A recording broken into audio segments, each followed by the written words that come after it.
I hope there's a whole lot of Christians in here. I hope there's a whole lot of brothers who are Muslim in here and sisters, as well as Hebrew Israelites, because these are not you. For the first time, this is a story from when we were blessed to present to you all Reverend Valentine. I had the pleasure and the blessing of traveling to the Gathering of the Masters in 2003. The night we left, Ken Bridges was assassinated.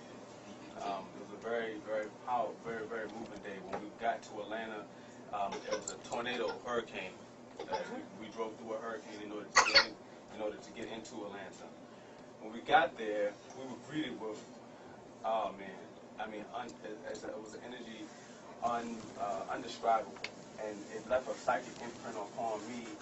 And ever since that point, I've been searching and studying and questing ways to create a forum similar to the Gathering of the Masters.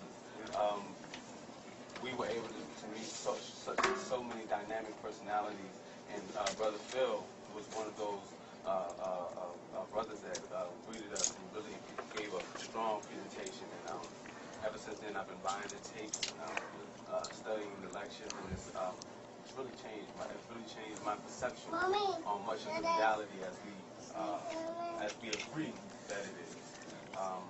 So I'm very blessed to greet and to introduce to you Reverend Phil Valentine.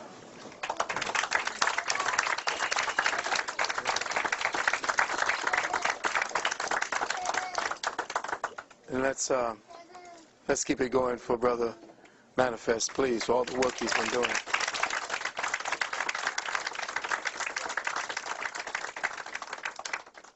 First, I'd like to give praises and honor to the Creator, to ancestors upon whose shoulders I stand on, to all the brothers and sisters in here who heard the call and made the visit.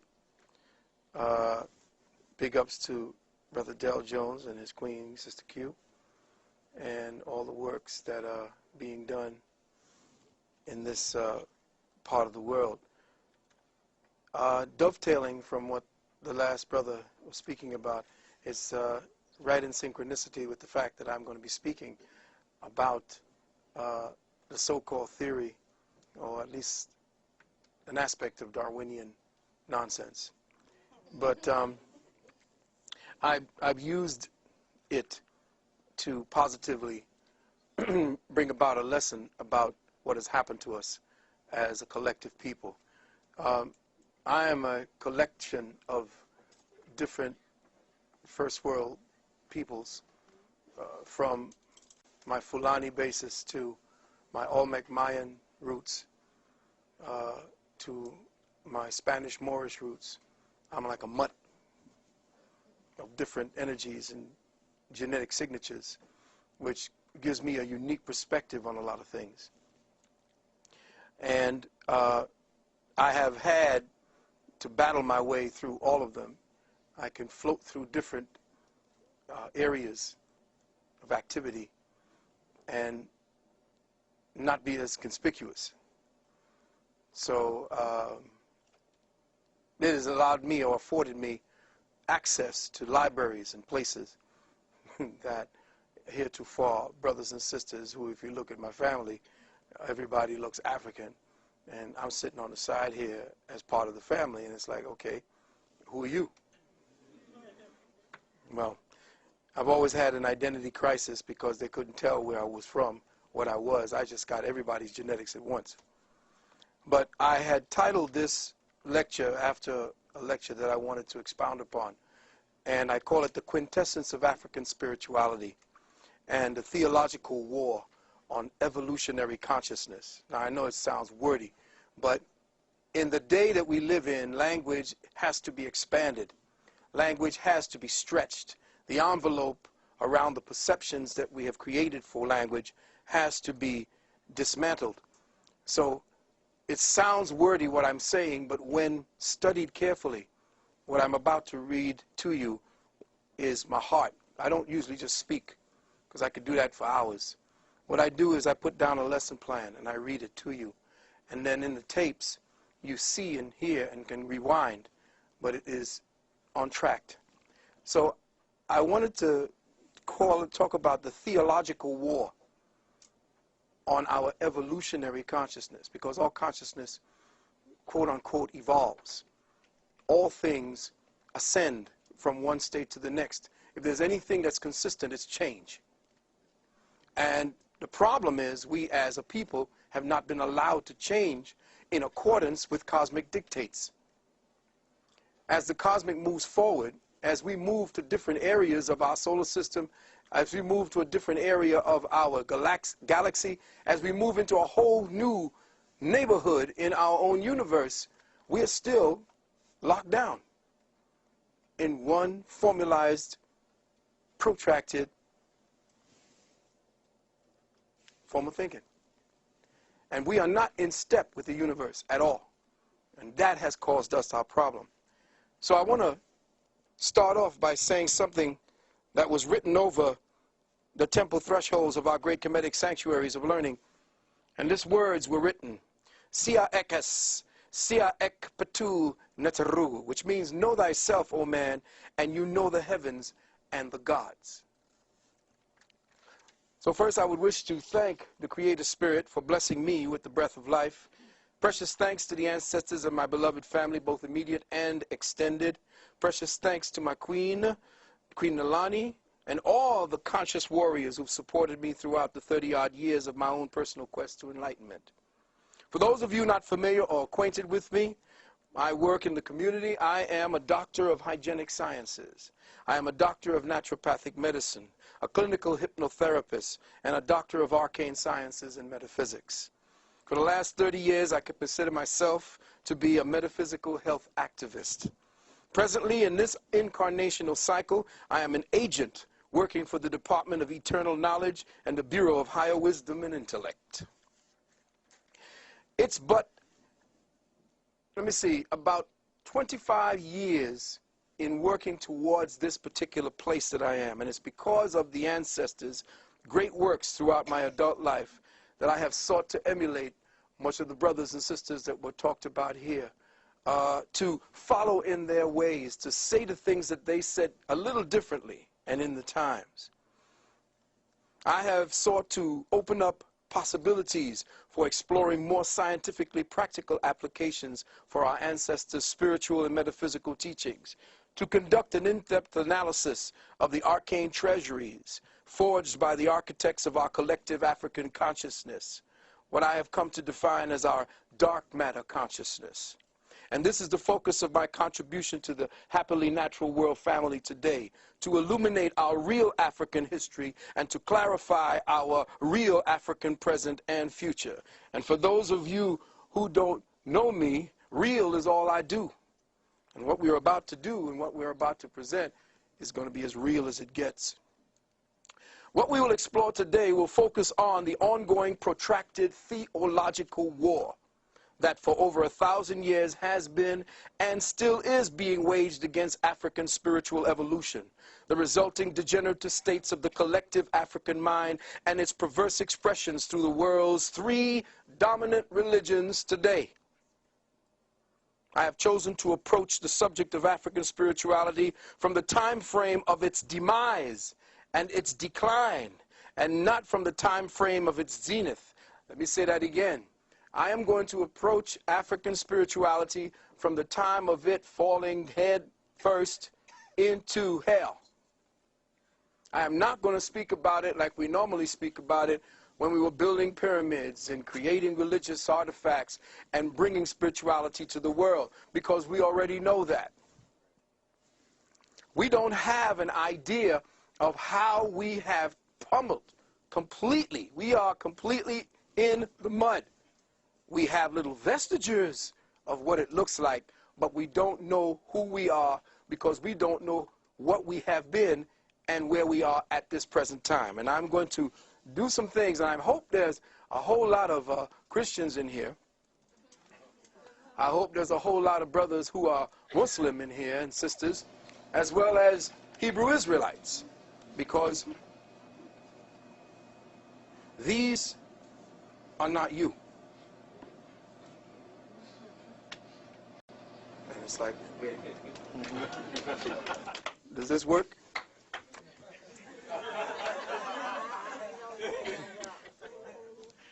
I thought the day would be better served and have a greater impact if the focus were placed on how African spirituality and all that entails was systematically dismantled as the world's primary conceptual construct of reality. How it was attacked, the methodologies and strategies, how the surviving remnants were convoluted into the dogma of today's three major religions, mutilated and suppressed, and the psychological consequences its destruction has had on African peoples, in fact, all other indigenous peoples of the world today. Beloved, for the sake of clarity, I'd like it to be known that I am speaking about African spirituality in a purely abstract context, the qualifying word African simply being used as a marker to define an instance in the flow of human evolutionary consciousness. I'm speaking of African spirituality as a globally recognized exercise of the higher perceptual faculties in humanity, even before the continent we now call Africa became known as Africa, Al-Kibulan, Abyssinia. So my account of the attack and the erosion of African spirituality on this planet begins approximately 2,264 years ago, circa 264 BC, in accordance with the Europeans' Gregorian time frame, with a man called Ptolemy Philadelphus, a Greek who ascended the Kemetic throne after its fall to Alexander of Macedonia, who tried to make restitution for the carnage and destruction of his predecessors by rebuilding the Kemetic libraries and schools. The reward he offered was great, anywhere between $10,000 and $30,000 at that time, per set of scrolls, the price depending on the in-depthness and thoroughness of the study submitted. Those who did not commit their philosophies or give their philosophies to the scrolls or to the manuscripts were allowed to dictate their stories to scribes, who meticulously wrote them down and logged them into the library. Many duplicates of each scroll and manuscript were also made for distribution to other libraries and schools that Ptolemy planned to build, which unfortunately never happened. All in all, Ptolemy secured before his reign, or during his reign, some 280 to 350,000 scrolls and manuscripts, constituting at that time what has to be and what was the most valuable collection of scientific and spiritual data in the known world. Ptolemy himself was said to have been a scholar of sorts, or at least he is a wannabe. But he had the same Greco-Roman delusions of grandeur, where he wanted to be declared a god.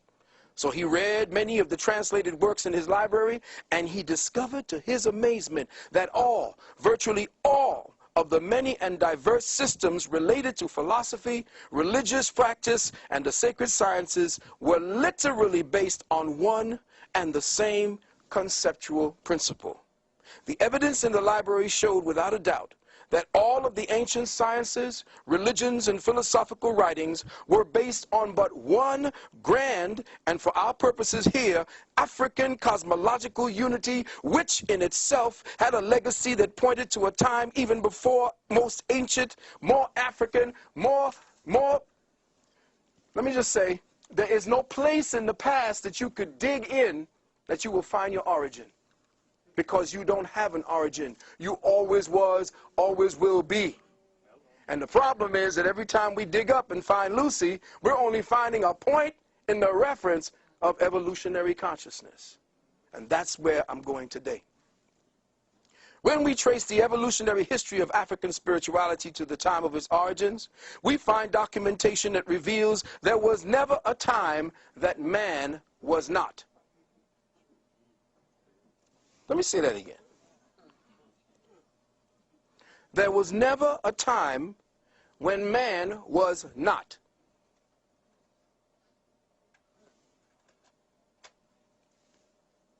That long before there was an Africa, an Al-Kibulan, in a time when the continental masses of earth were once joined into one great land mass, called in several ancient texts Pangaea and Mu, ancient stone tablets, scrolls, and manuscripts hidden within the underground vaults of the Vatican and in the vaults of major European and Arab-controlled museums say that the earth was once inhabited but by one people, us, from one source, Sirius Mu, whose remnants can be found in the floors of the Atlantic Ocean, under the ice of the Antarctic and the North Pole, in the waters off Cuba, in the waters off the Gulf of Mexico, and in central China, as well as off the coasts of Japan.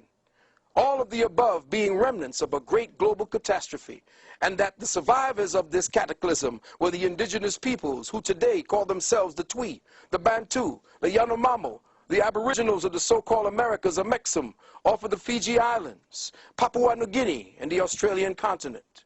The libraries of Alexandria showed that all the ancient religious philosophies were based entirely on the astrosophic principles of the grand cosmic cycles of unity. That all so-called races and nations of the earth, from the original blue-black, purple-black, to the brown-black, and yes, even the green-black melanated peoples, worship cosmic deity under one grand harmonious system. And here's a note.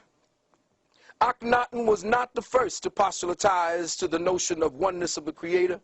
He simply resurrected an ancient concept older than Kemet itself.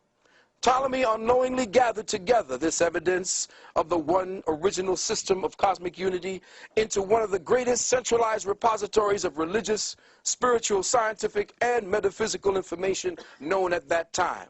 All the evidence showed that this grand unity of spiritual, theological, science, and worship prevailed in principle throughout ancient earth. That is, until the 4th century A.D. Beloved brothers and sisters, mark this time very carefully and pay the closest attention, because it was in this century that what we now refer to as African spirituality came under the most relentless, brutal, and debilitating attack. The war against the arcane sciences of our ancient Afro-Kemetic masters, or better yet, the war against evolutionary consciousness, began under the organized leadership of a man named Constantine the so-called Great. Constantine, the founder and first Pope Caesar of what became known as the Roman State Church of Christ and Christianity. Many historians claim that the first popes of Catholicism were black, and rightly so.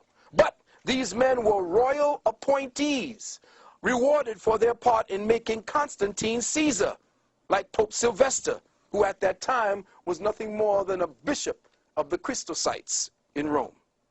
Now, believe it or not, beloved, black people today in the main haven't the vaguest clue, not one single clue in their present state of socialized consciousness, just what this Roman state church and its religion of bloodletting has done to the arcane, archetypal essence of African spirituality worldwide, nor what its sustained influence has done and is still doing to African peoples over the last 500 years on this continent and throughout the worldwide diaspora. See, beloved, to study African spirituality in its proper context here in the contemporary world, you must first learn to recognize what it is not. The first step to enter over and understanding what African spirituality is to recognize what it is not. And we must see and study what it has become through its diverse mutations, through its theological derivations as Judaism, Islamism, New Ageism, and Christianism.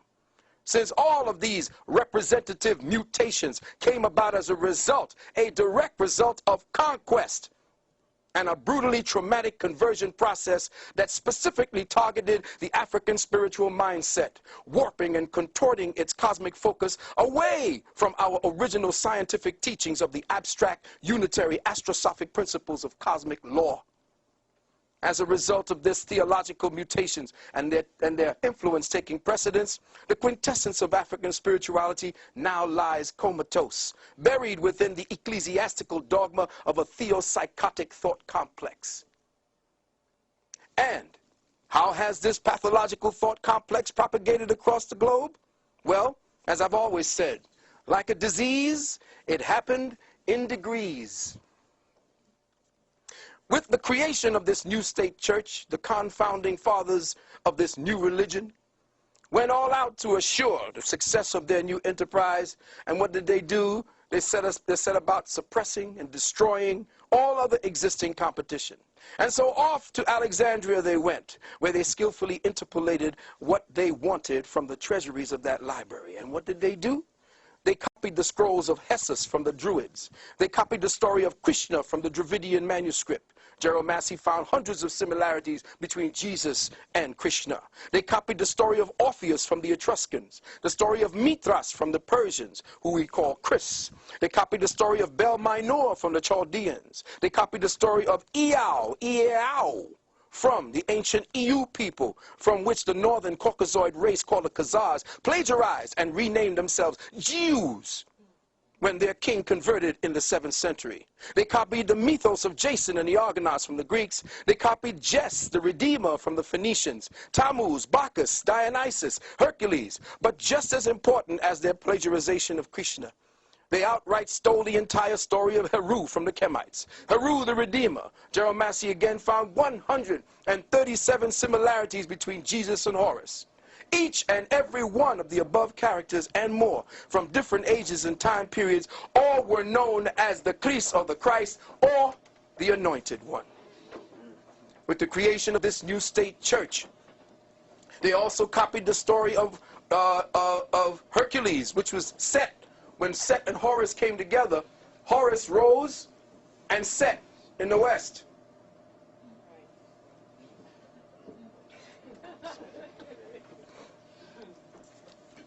Yes, my beloved Christian brothers and sisters, I'm talking to you now.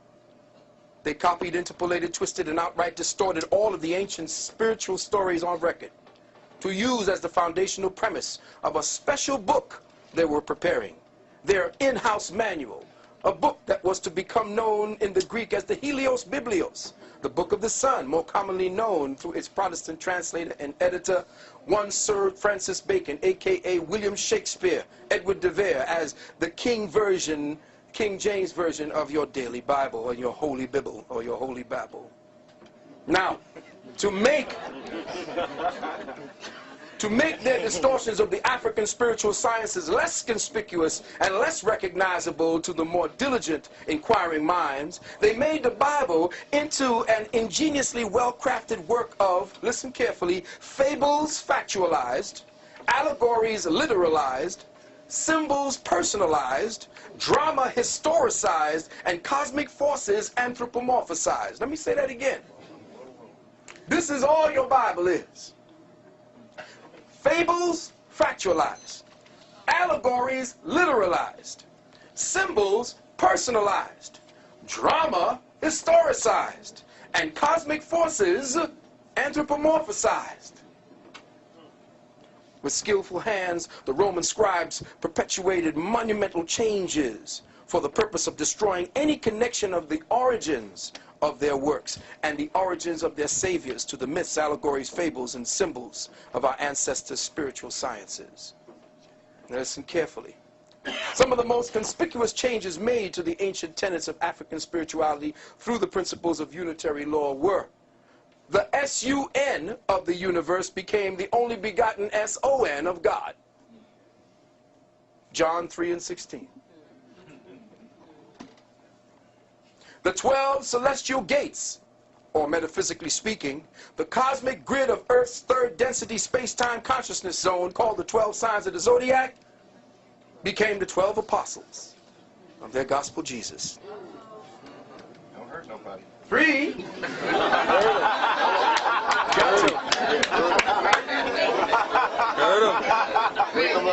the pain. I gotta hurt some Christians up in here today. I'm sorry. Bring the pain. Sometimes the truth cuts, you know, but it takes a little time to bleed. You may go home and all of a sudden you're starting to bleed, and what happened? 3.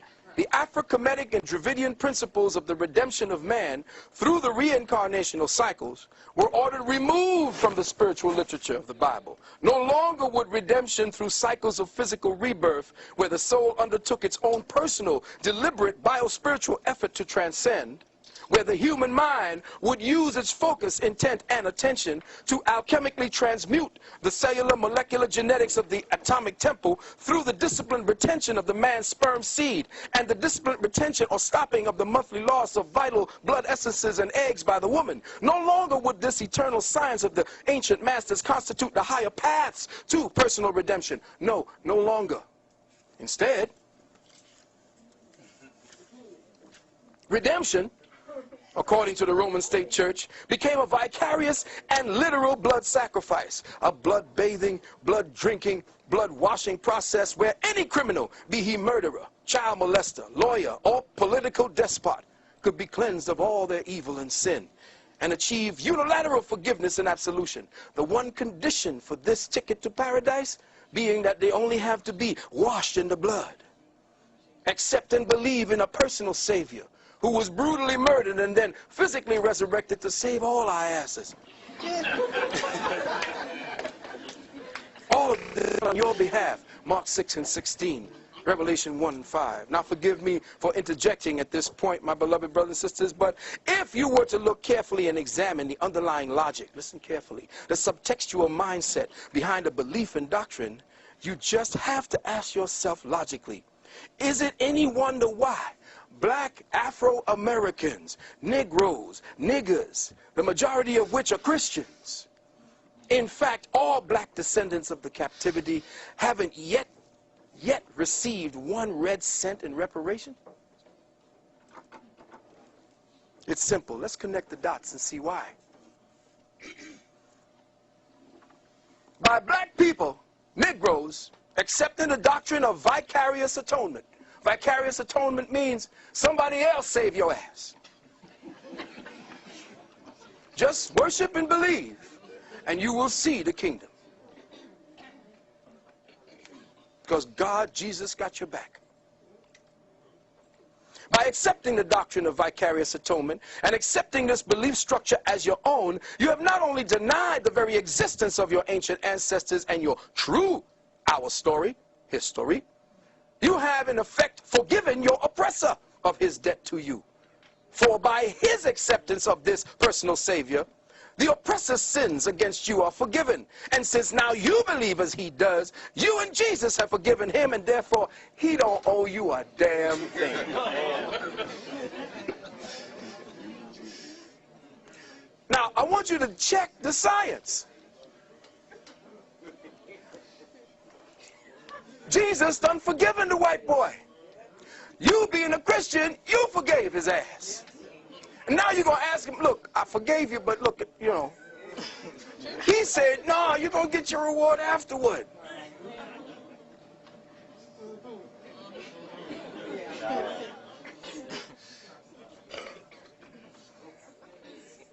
Now remember, since Jesus the Christ is a fable, and your government is one nation under that fable, their God, your acceptance of his existence puts you into the fable or the speculation as well. Thus you have no history, no ancestors, no nation, but the one you have now believed you. Now this one thing you have, the one you now have, the one he gave to you through your acceptance of the fable Lord Jesus Christ. Once you say, I am washed in the blood, that's the blood of your ancestors. This is what the metaphysical underground calls being caught up in the matrix. You see, indigenous melanated people do not see that the European has structured his present paradigm after the Shatar law of the imposter Jew.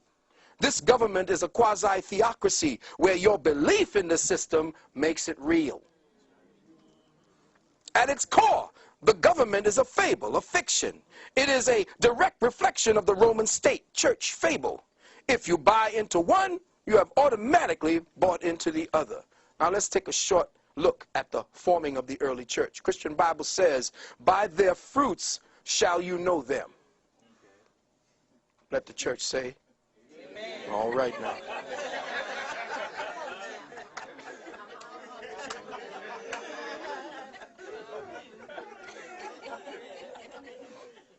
All forms of Christianity practiced around the world stem from but one root. Let me say that again. All forms of Christianity today practiced around the world stem from but one root. And regardless of what you may think by those you professing, you could be Anglican, you could be Baptist, you could be all of it. All Christianity is guilty by association, because all forms of Christianity is Roman.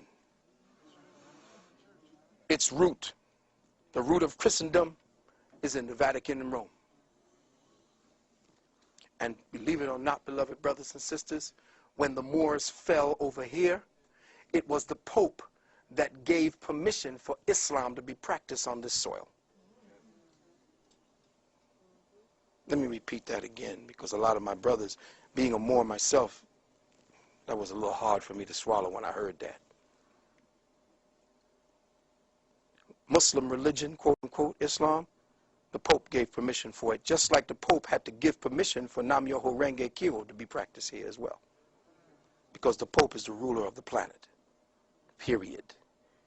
He overrules all law, period.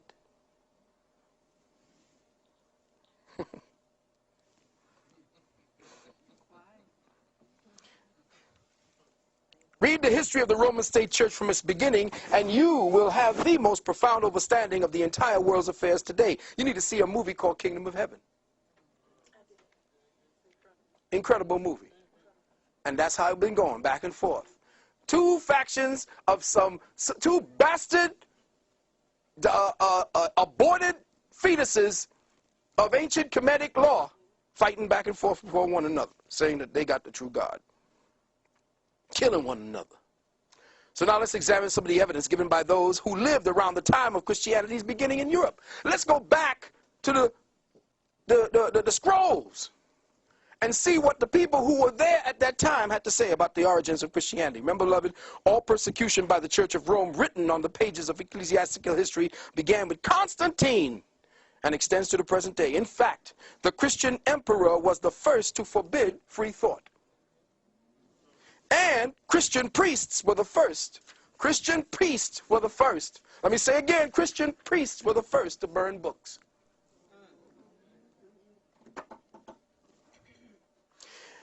In a group of writings called the Hibbert Lectures, and you can go back, I'm going to give you the proof. The Hibbert Lectures, a man named Renan, R-E-N-A-N, translates the following. He says, quote, "We search in vain through the collection of Roman laws before Constantine for any enactment aimed against free thought, or in the entire history of the emperors for the persecution of abstract doctrine. Not a single savant was disturbed. Men whom the Middle Ages would have burned, such as Galen, Lucian, Plotinus, all lived in peace, protected by Roman law." In other words, before Constantine came, free thought, which was one of the thinking processes handed down, or the way to think handed down from your ancient African ancestors, was the order of the day. T.W. Dewan, you need to get his book called Bible Myths. This is page 434. Quote, "It was a common practice," listen Christians, "it was a common practice among the early Christian fathers and saints to lie and deceive if their lies and deceit helped the cause of their church," end quote. Lactantius, the eminent Christian author of his time, wrote, and I quote, "Among those who seek power and gain from their religion, there will never be wanting the inclination to forge and lie from it by the church." From Count Volney, Ruin of Empire, Dr. John Henry Clark talked about that book. Page 177. It says, "We see an account." Now check it out. This guy's name in Count Volney's Ruins of Empire, a man named Nazianzus, N-A-Z-I, take that one in, A-N-Z-U-S, writing in the Scholar of Rome, he says, quote, "A little jargon is all that is necessary to impose on the people." Listen carefully. A little jargon is all that is necessary to impose on the people. The less they comprehend, the more they admire. Let me say that again. The less they comprehend, 50 Cent, the more they admire.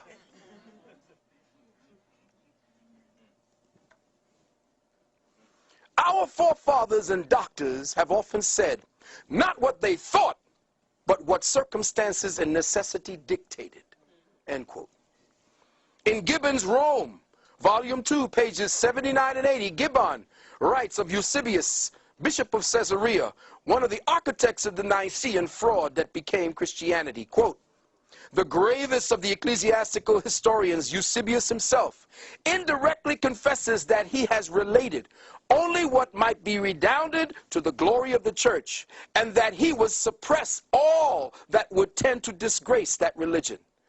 Eusebius, he spoke of his character, less tinctured with credulity and more practiced in the art of court than that of almost any of his contemporary. What he was saying was, this sucker knew how to lie, he knew how to cheat, and make it sound truthful.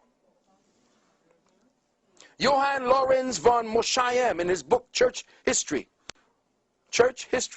Johann Lorenz von Mosheim, in his book Church History, Volume 1, page 198, said, quote, it was held by the church that it was not only lawful, but praiseworthy to deceive, and even to use the expedient of a lie in order to advance the cause of truth and piety.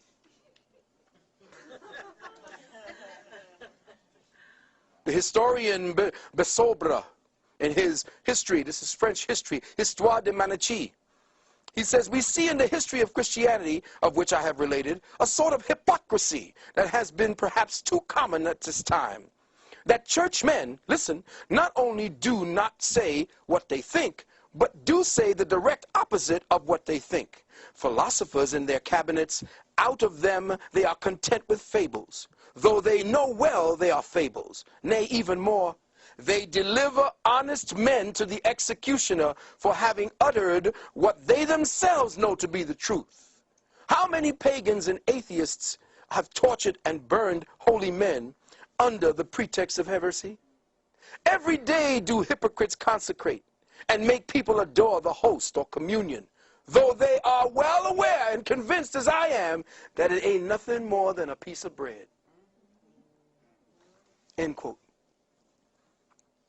The theologian Reeves, in the Apologies to the Father, in a book called the Stigmata, or the Syntagmia, says, quote, it was a Catholic opinion among the philosophers that pious frauds, let me say it again, pious frauds were good things, and that the people ought to be imposed upon in matters of religion. Again, from the Syntagmia, quote, he purposely wrote these in Latin, that it might serve for the instruction of the clergy only, and not come to the knowledge of the laity or the people, because too much light is hurtful for weak eyes.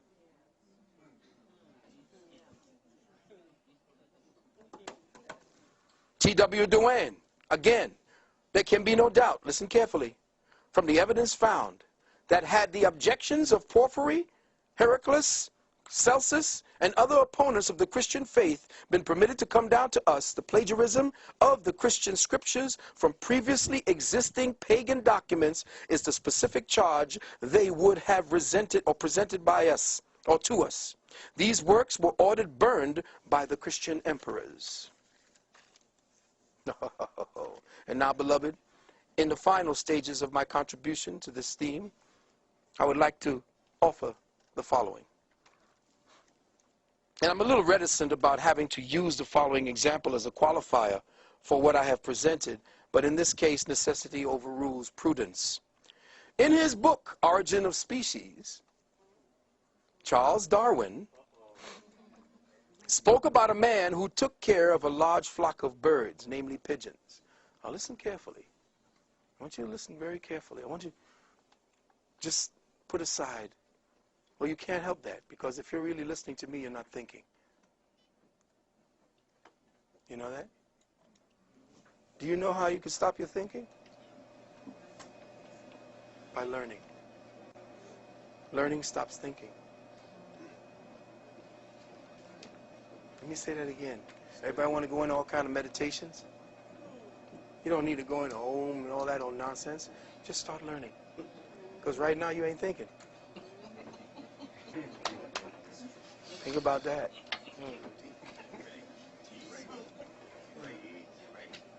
Now you know how they got you. Because the problem is that you don't understand as African peoples, as melanated peoples, that the greatest wealth that you pay to this devil is your attention. Because that's what they ask you to do. What? Pay attention. That's right. So now you're paying attention, they're getting wealthy. It's when you stop paying attention that they kill a few of y'all. Black boy gets shot by police 27 times. Now they got your attention. Now you're off the spiritual path and you're thinking along their path. Now, if you're going to sit down and cry about it, then you're dead. Go ahead and kill the man who killed that boy, then you're all right. Say it again. But don't sit back and, oh my God, oh my God. Do something about it and then go back to thinking.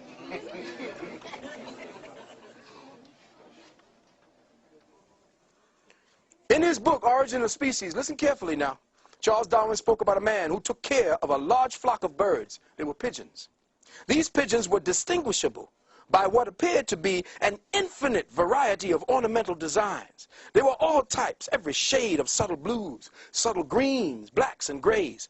All were adorned with a wide variety of marks that elegantly characterized their individuality.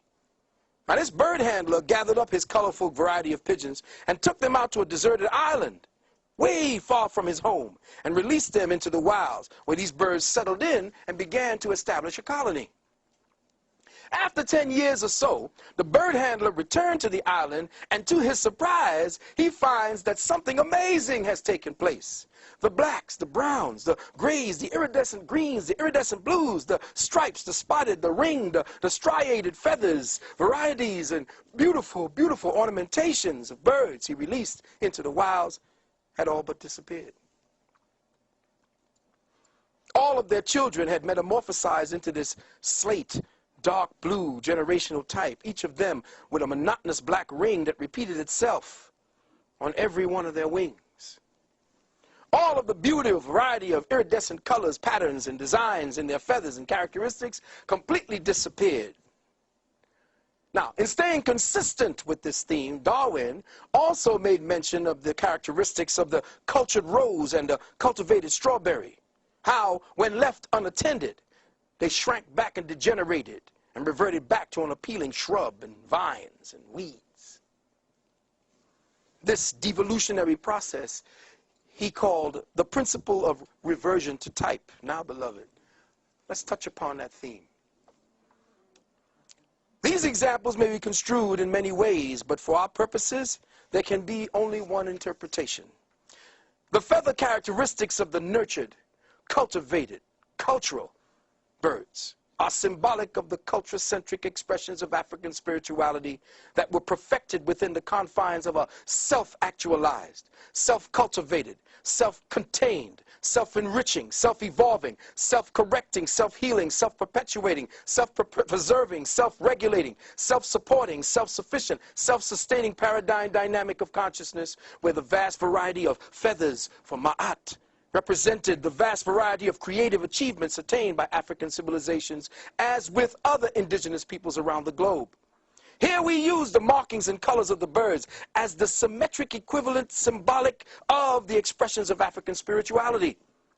The blacks were spiritual sciences, the yoga, the meditation, the mathematics, the mystery system. The browns were the agriculture, the botany. The grays were the sculpture and the art. The iridescent blues and greens was the alchemy, the metallurgy, the medicine. The stripes was the architecture, geology. The spotted was the astronomy, the astrology, the psychology. The striated was the art of war. All representative of a highly advanced, sophisticated, self-evolving spiritual civilization. Then it came to pass that these diverse Africans and their individually unique expressions of spirituality began to experience a series of sustained, brutal attacks for over the next several hundred years. This ongoing strategy or tragedy, eventually caused them to become traumatized captives. They were rounded up, displaced, and taken to hostile foreign environments where their self-evolving mechanisms of cosmic consciousness, their African spirituality, were systematically and savagely brought to a screeching halt. what once constituted an internal dynamic of self-evolved energy that was used by the African mind for the development of higher awareness, became a pathological fight or flight survival response to hostile environments. Within us as captives, the higher African spiritual mindset began to atrophy, began to degenerate for a lack of a sustained attention, utilization, and focus. Diasporic Africans, unbeknownst to the majority of us, began to devolve spiritually over the subsequent 20 to 25 generations. We began to revert back to a type, that is, a type of African never before witnessed or experienced by ourselves. A new type of African was created, a religious African. We began to psychologically metamorphosize in the hostile atmosphere of a Willie Lynch environment, which caused us to revert, or should I say convert. Let me say that again. Y'all didn't hear that. Africans didn't revert.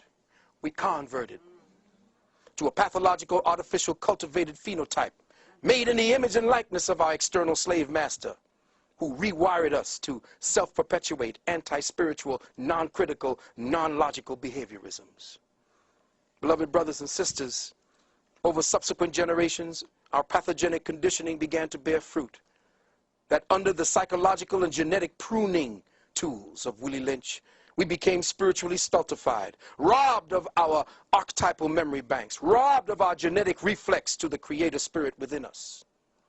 Like the careful cultivation of the Japanese bonsai tree, African and indigenous peoples were spiritually, genetically, and creatively pruned for generations, so that our very soul's ancient association and connection to the triple black cosmic mother would systematically and continuously be diminished. Mighty oaks, redwoods, and baobabs reduced to the size of shrubs, thistles, and weeds. Anybody know what the Japanese bonsai tree is? You can turn an oak this size. All you got to do is just keep pruning it. And that's who we are. Well-pruned bonsais. And to seal the bargain, to shut the door forever, the slave master pruner taught and conditioned the traumatized African mind to supplant his natural, abstract, metaphysically reflexive, inquiring mind with that of the non-critical, non-questioning, non-analytical functionism of the religiously indoctrinated mind. With reference to the examples given above about the rose, the strawberry, and the birds, African spiritual scientists were actually and acutely aware of this fact called the principle of reversion to type. They considered it in every real work that they have ever done. They always knew that man would revert back to type if he did not keep his culture. This they describe in their depictions of the tenuous polarity of equilibrium between Set and Heru, between Set and Osiris Osar. You see, these were cosmic forces that represented a form of gravitation felt between the higher and lower natures of man. Heru, Set, all of these were not people. Just like no man, no woman, no nothing ever existed in the Bible or in the Quran. Oh, man. Tell a Christian he didn't have a history.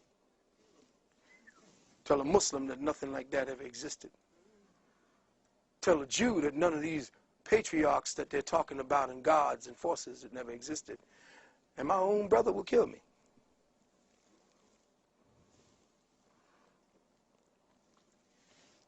Our ancestors saw this tendency towards chaos, atrophy, disequilibrium, and degeneration as a deeply rooted active principle that they had to resist, because an overindulgence in their lower natures kept them trapped within continuous cycles of regeneration and reincarnation.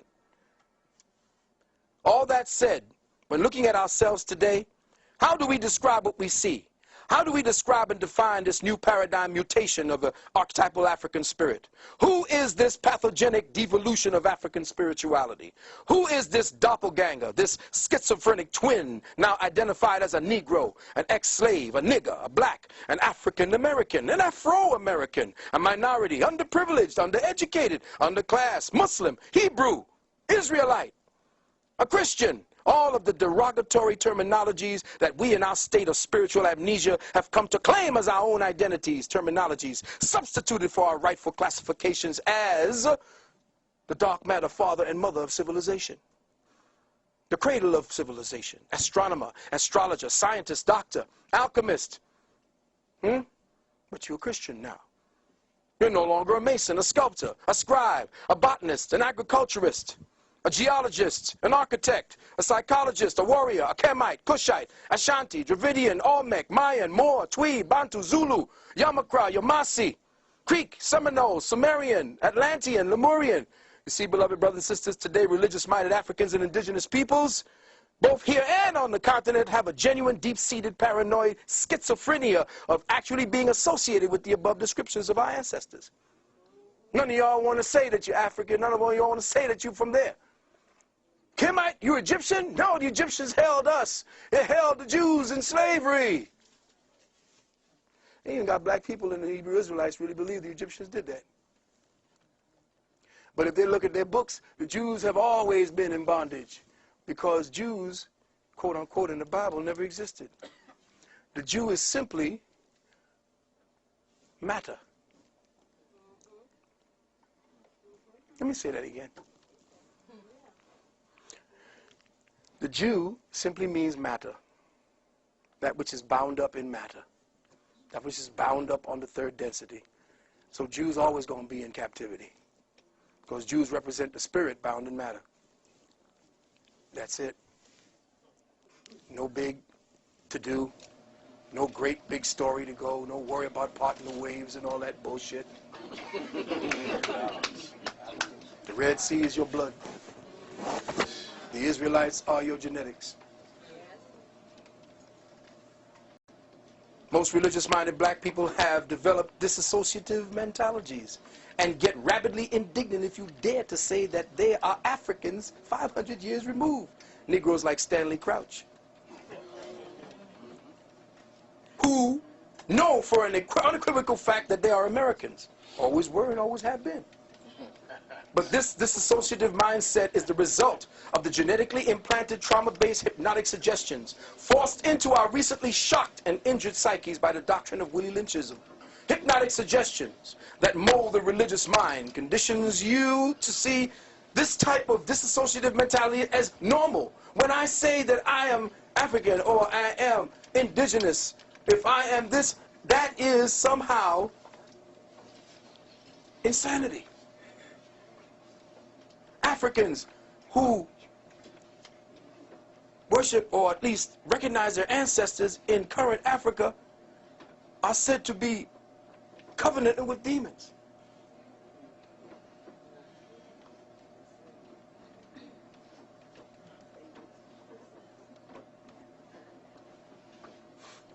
Any thought that entertains the fact that you are an orphan of African spirituality and consciousness is met with a discernible disturbance, a kind of queasiness deep in your chest and your bowels, doesn't it, Christian? Isn't that how you feel, Christian? You feel a kind of queasiness when I say you're African. You kind of start getting upset because the Jesus demon starts working you.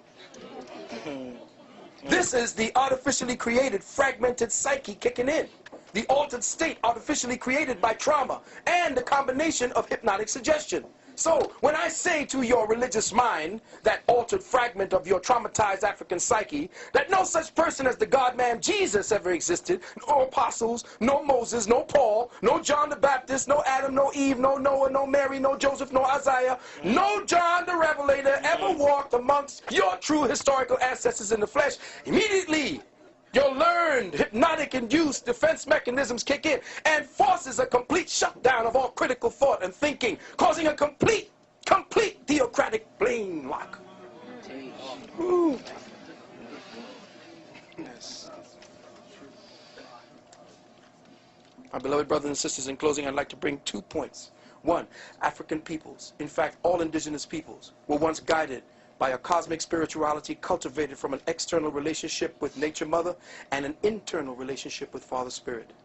We mined and cultivated from within ourselves the most beautiful, wondrous, and exquisite treasures from the realms of dark matter consciousness. that still stand as eternal testaments, unmatched on the soils of North America and South America, Africa, China, Europe, in the depths of the Atlantic and the Pacific, under the ice caps of Antarctica and the North Pole, and yes, even in the semi-desolate plains of the planet Mars, and on to the moons of Europa and Titan. These monuments, carvings, and papyri persist as eternal declarations of the quintessential creative African spirit. But brothers and sisters, what in the Creator's name have you erected since? What have we created? What testament to cosmic intelligence and our spirituality have we recently etched in stone or ascribed unto papyrus? What last names have we turned? When last have we turned lead into gold? Or communicated with our ancestors, nay, with our progenitors on Sirius and Orion? Now that we have reverted, or rather have been converted to a type. Now that we all got religion. Brothers and sisters, language, as the brother said, is the rudimentary instrument or system for encoding the perceptual measurements of time, space, and dimension. This is precisely why our ancestors were so meticulous in their use of expressions of the letters and words and language. This was especially true of the Dogon people. In the Dogon mystery system of occult science, knowledge, understanding, and their natural evolution into wisdom were arrived at through synthesis of 4 psycho-spiritual principles of attention and discernment. These 4 psycho-spiritual principles were called the Gidi-so, the Beni-so, the Bolo-so, and the So-Dai. The Gidi-so was the front word, the Beni-so was the side word, the Bolo-so was the back word, and the So-Dai was the clear word. And what's happening today is you only know how to learn the way the white man taught you, with the front word. That's why our brothers and sisters started saying you fronting.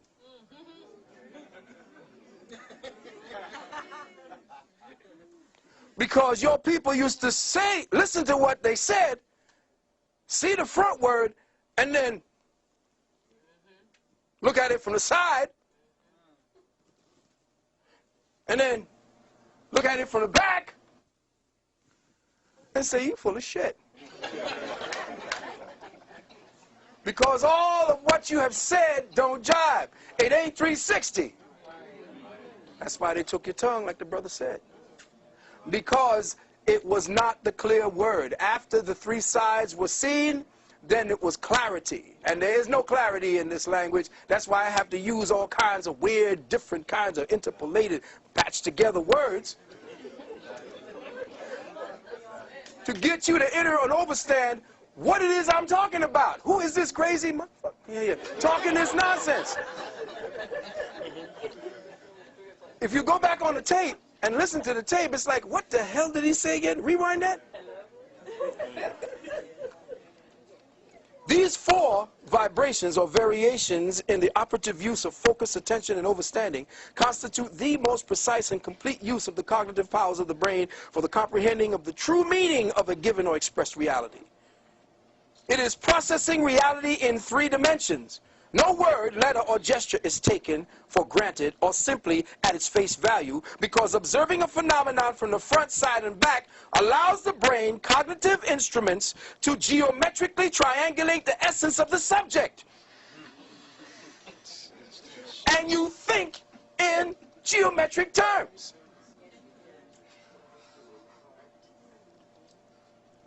So you get a depth of word beyond the observed and into the intuitive.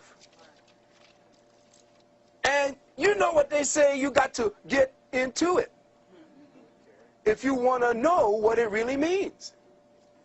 Well, your ancient people spoke Intuit language. And now because you're religious and you got to stand up there and listen to a man who is talking for you so you can get into heaven.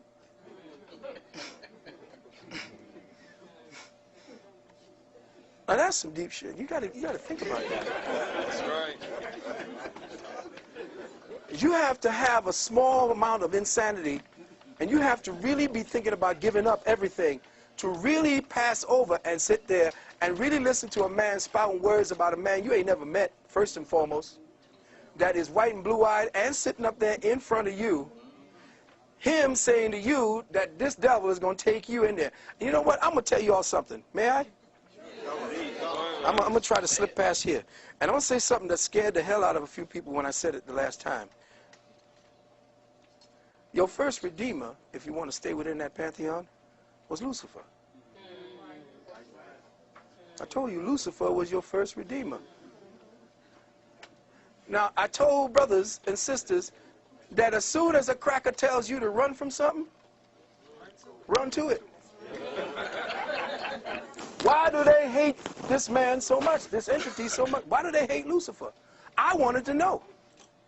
That's why I got kicked out of the Bible. When I was a Catholic, I got kicked out of, get out of the Bible study class. Lucifer was supposedly this beautiful creation.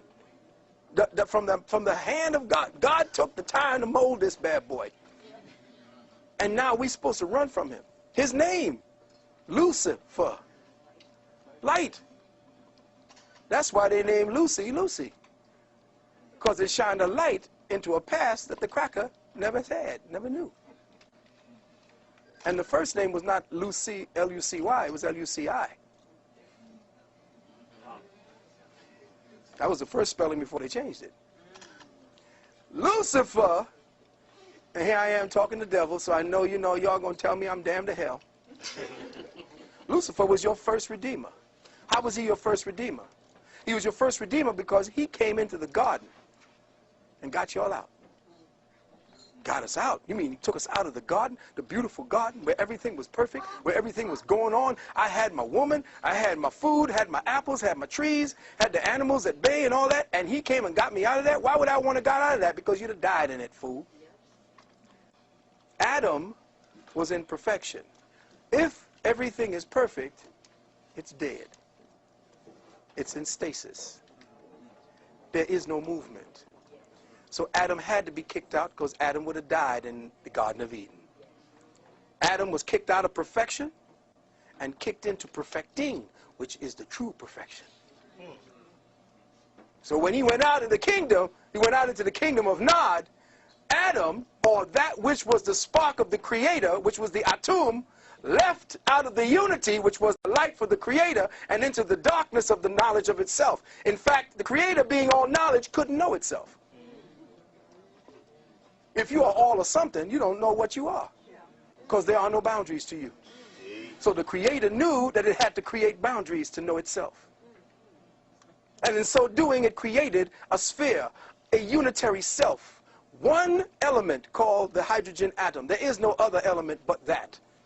You are nothing more than variations on a hydrogen theme. And that's who you are. The hydrogen was Eve, Adam, and the garden. So out of that, Lucifer comes in. And who does Lucifer come in as? A snake. The serpent is what? The symbol of what? Fecundity, fertilization, life, electricity. Because sitting in the garden being perfect, perfect. What do I do? Ain't nothing to do when you're perfect, man. It's boring as hell up in there, man. So perfection was death. Perfection equals death. When cancer perfects itself, you die, it dies. So perfection equals death. There is no perfection in anything, even in the Creator. That's why we exist. Whoa, that just takes it all apart now. Oh, hell. What does heaven look like if there's no perfection in the Creator? See, heaven is what we project it as. The Creator is still learning. The Creator keeps coming back as a child because it has the mind of a child. Let me say that again. Ye must be as little children. See, the metaphysics of the Bible is never talked about. It's never touched on, because once that happens, the threshold of the ceilings of religion die, and therefore your priests die. And when every priest dies, when the last stone of the last church falls on the last damn priest, humanity will rise.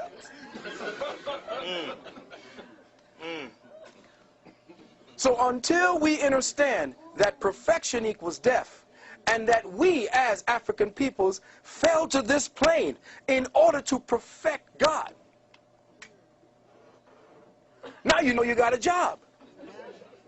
Before you thought you was unemployed. But you got a job. J-O-B, Job. Job is one of the most powerful books in the Bible. Why? Because it talks about the air sign. The air sign is Job. See, the Bible is broken down into 4 different elements: fire, air, water, and earth. And you could tell which one of the scribes were living in which age by what he called God.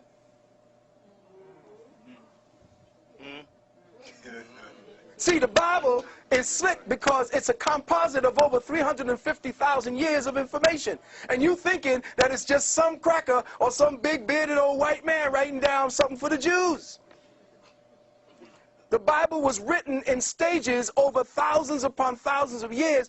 And when you see in the age of Moses, that's the age of earth, the earth age, or earth age moving into an air age or fire age, because that's when he killed off the cow. The cow is what? Taurus. The cow is the what do you call it? So he crashed the golden calf, which means that's the end of the Taurian age, and we're moving into the age of Aries.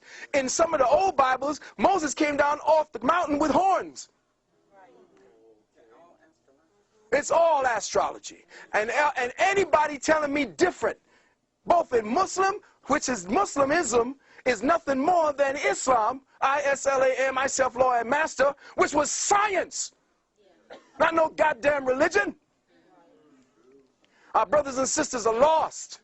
Religion, the minds is gone because that's a cancer. Religion was the Willie Lynch cancer seeded into your genetics. And until you close that book and we have a big bonfire burning Bibles,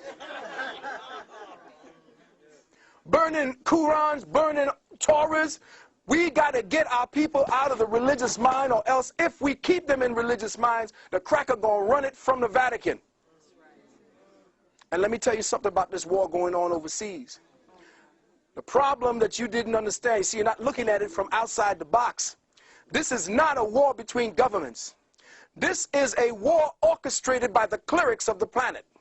Let me say this again. This is a war orchestrated by the high priesthoods of the planet.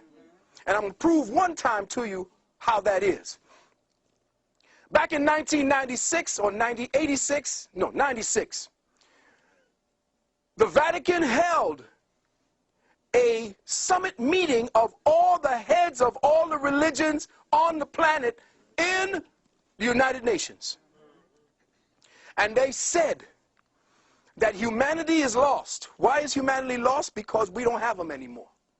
Why? Because humanity is becoming independent. Why? Because they are becoming smart. They got their own computers. They're thinking for themselves. They're breaking off. There is no more fear of God. Therefore, no more fear of us. What must we do? Well, we must create situations that bring that fear back to them. 9/11. When 9/11 came, amongst other mitigating circumstances, when 9/11 hit, more people ran back to the churches, the mosques, and the synagogues at that time than at any other time within the last 10 years. Matter of fact, so many people were dropping out of religion that they had to go do something. When Iraq, they finally conquered, Baghdad, who did they put in as the head of the first provisional governor? An imam. Now, if you're telling me that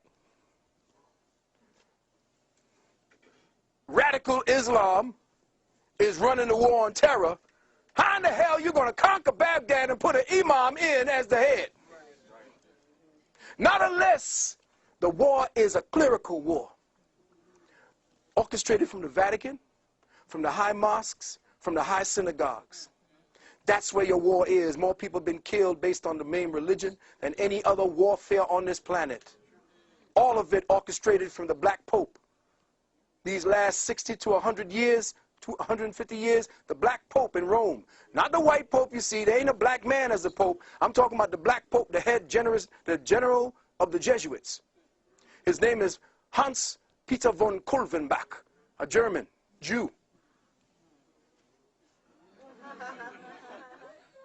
who'd you just put into your popehood as the Count Nosferatu? What's his name? Another damn Nazi. Jew. You're watching Arnold Schwarzenegger. They're going to change the so-called Constitution, and you're going to be Zeke Highland with your boy. You're watching the Nazification of the planet, but being orchestrated by the clerics. Religion has kept you hypnotized, making you believe God is outside of yourself. That's the secret to this age. And let me just drop something else on you. The age of Aquarius. Everybody happy the age of Aquarius is here? Oh, that's interesting. Nobody is interested in the age of Aquarius, huh? Anybody know what the age of Aquarius is? Yeah, run it to me. Ah, anything that's hidden will be known. That sounds very nice. But the age of Aquarius in the first stages is the age of faggotism. Oh, y'all didn't know that, did you? Oh, you see, y'all thinking, oh, this is the dawning of the... Everybody wants the age of Aquarius to come down, not understanding or understanding what it is. The story of the age of Aquarius goes like this. There used to be a young boy in the fields of Greece. Listen carefully. Oh, really? I know you don't like where it's going, but it got to go there. A young boy of 15, 14 years of age, tending his father's goats. His father was a Trojan warrior, a general. The goats. Listen to me. Zeus, the almighty God from Olympus, looks down upon this boy and sees that he is fair. Goes down and snatches this boy. His name is Ganymede. Snatches the boy Ganymede and takes him and rapes him continuously. You are fair. I love your behind. Give me your behind. Give me your mind. Give me your behind. So he says, oh, you've been so good to me. You've been so good to my members. I'm going to pass you amongst the other gods. So he passed him amongst the other gods. And they took him and raped him and made sure he was theirs. This young boy named Ganymede. Now, for his reward, he was given a cup. He became the official cupbearer of the god.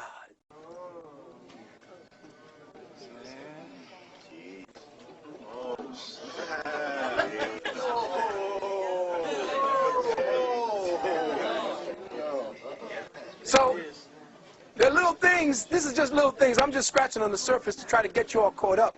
Now, I know I came from Christianity to consciousness lockdown. All of it now is an interplay. All of it is an interplay for your whole lockdown. As far as your health is concerned, as a doctor of naturopathic medicine, I am seeing the result of the genetic engineering coming at me every day. I know what it's like. That's why I do my best to use organic. I can't find it. Now, here it is. You can tell the cracker is dealing some serious stuff with you.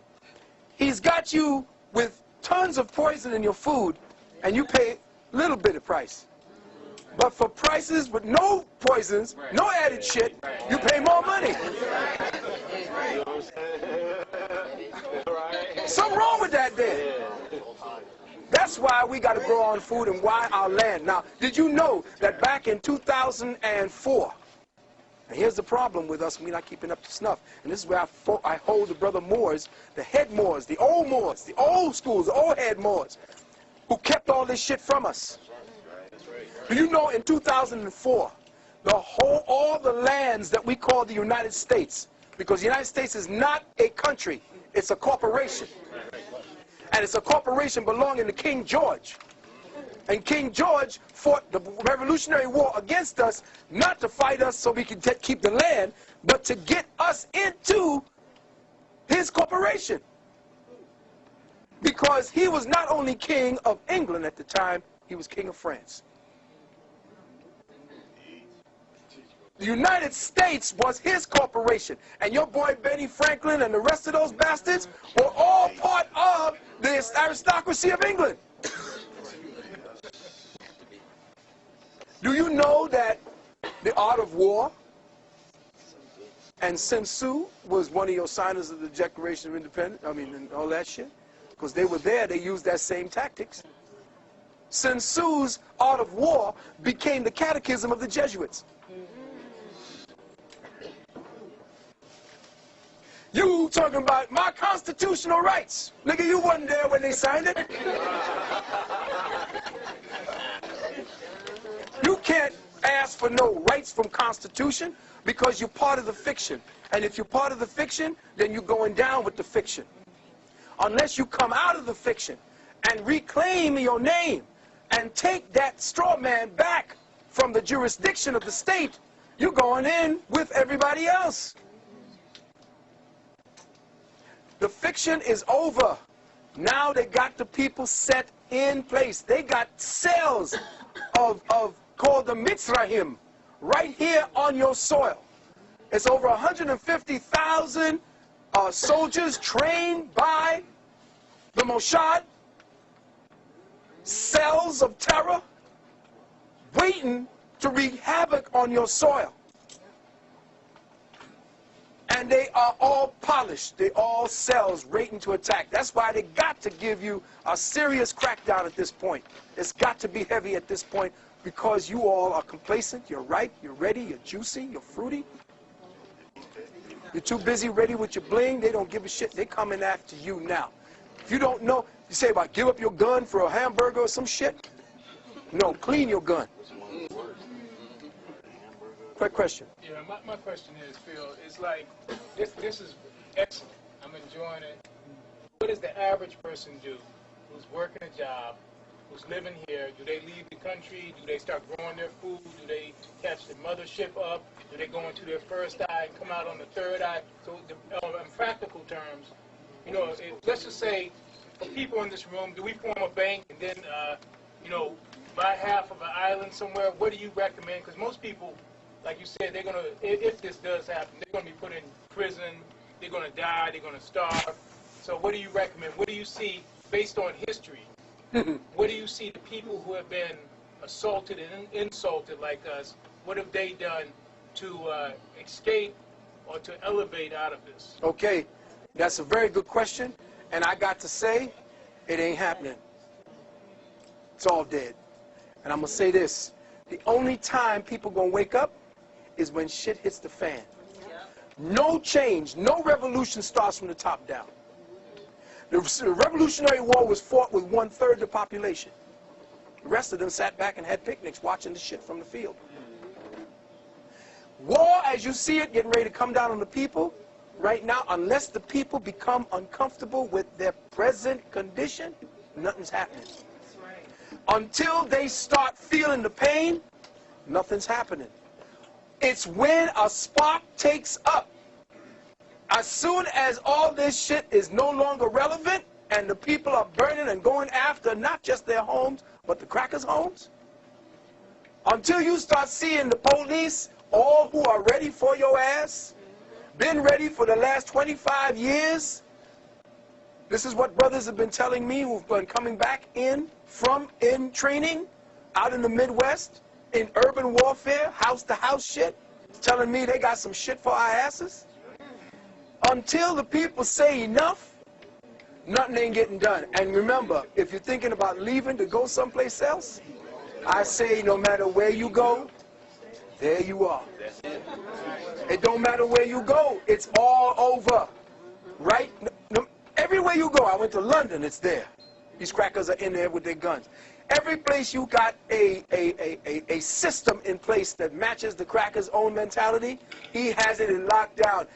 Like Deborah says, it's now becoming too much for us, for him to handle. He can't handle all these Negroes. There's too much of them, and he ain't reproducing. He's got cells now of artificial wombs where he's growing a whole nother generation of crackers. This is real. So for me to say to you, okay, drop everything, get rid of your job, get a weapon, go off into the mountains and get ready. Grow your own food, get a book on agriculture, don't worry about what you look like. Start thinking about 5 foot ahead. Start picking up organic, therapeutic grade essential oils, because that's the way you're going to be able to deal with all of the diseases and sicknesses. There's one that I use called Thieves. This was a formula that they used to use when they were robbing the graves during the plagues. And when they caught up with the robbers, they were saying, well, how come you ain't sick? He said, well, we use these oils. I got those oils if you want to deal with them. These are some of the things you can only do to get prepared. But to tell a person, stop working, stop doing this, it's like trying to stop a truck, Mack truck, fully loaded, going downhill with no brakes. Brothers and sisters are too locked into their paradigm.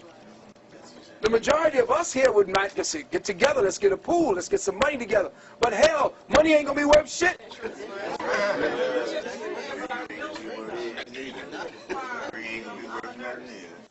See, you more worthy, but you are more valuable than a doctor.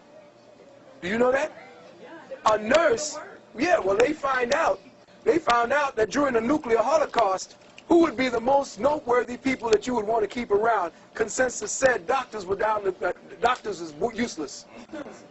The only people really of worth were nurses, because they know how to take care of people. The doctors just prescribe shit. They analyze and they what do you call that again? They Diagnose?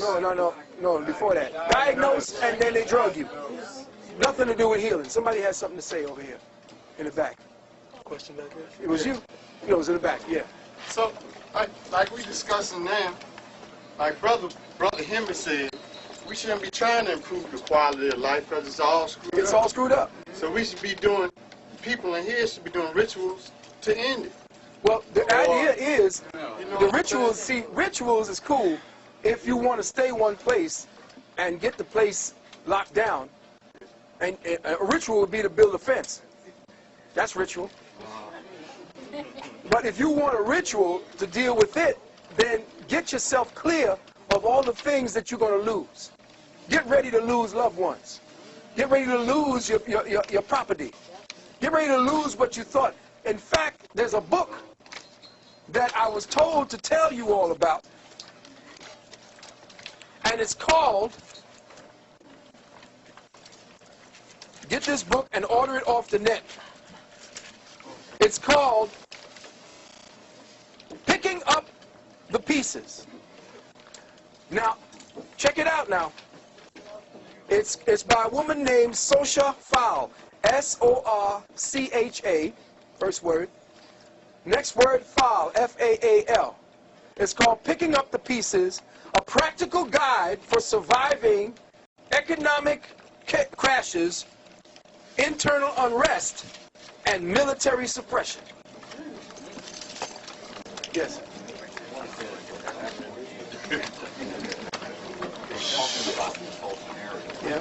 One of the things that they stress not to get all bent out of shape about what's getting ready to happen. Because if it doesn't, people are going downhill. Yeah. It's got to happen, just like you said, come out of the Garden of Eden. Black people, the way they're going right now, they're going to basically, it's not going to be good. They got to be woken up some kind of way, and no other way it's going to work. It's good. But Yeah. the thing that they're also saying is that, well, nothing can be lost. Because all knowledge is stored on the other side. Of course it the is. time. Your Akashic As records. long as we maintain the ability to communicate with the other side, that, in my opinion, is the most important thing. Because no matter what happens, how bad things get, you can always go back. You can always do real Sankofa and reconstruct. Exactly.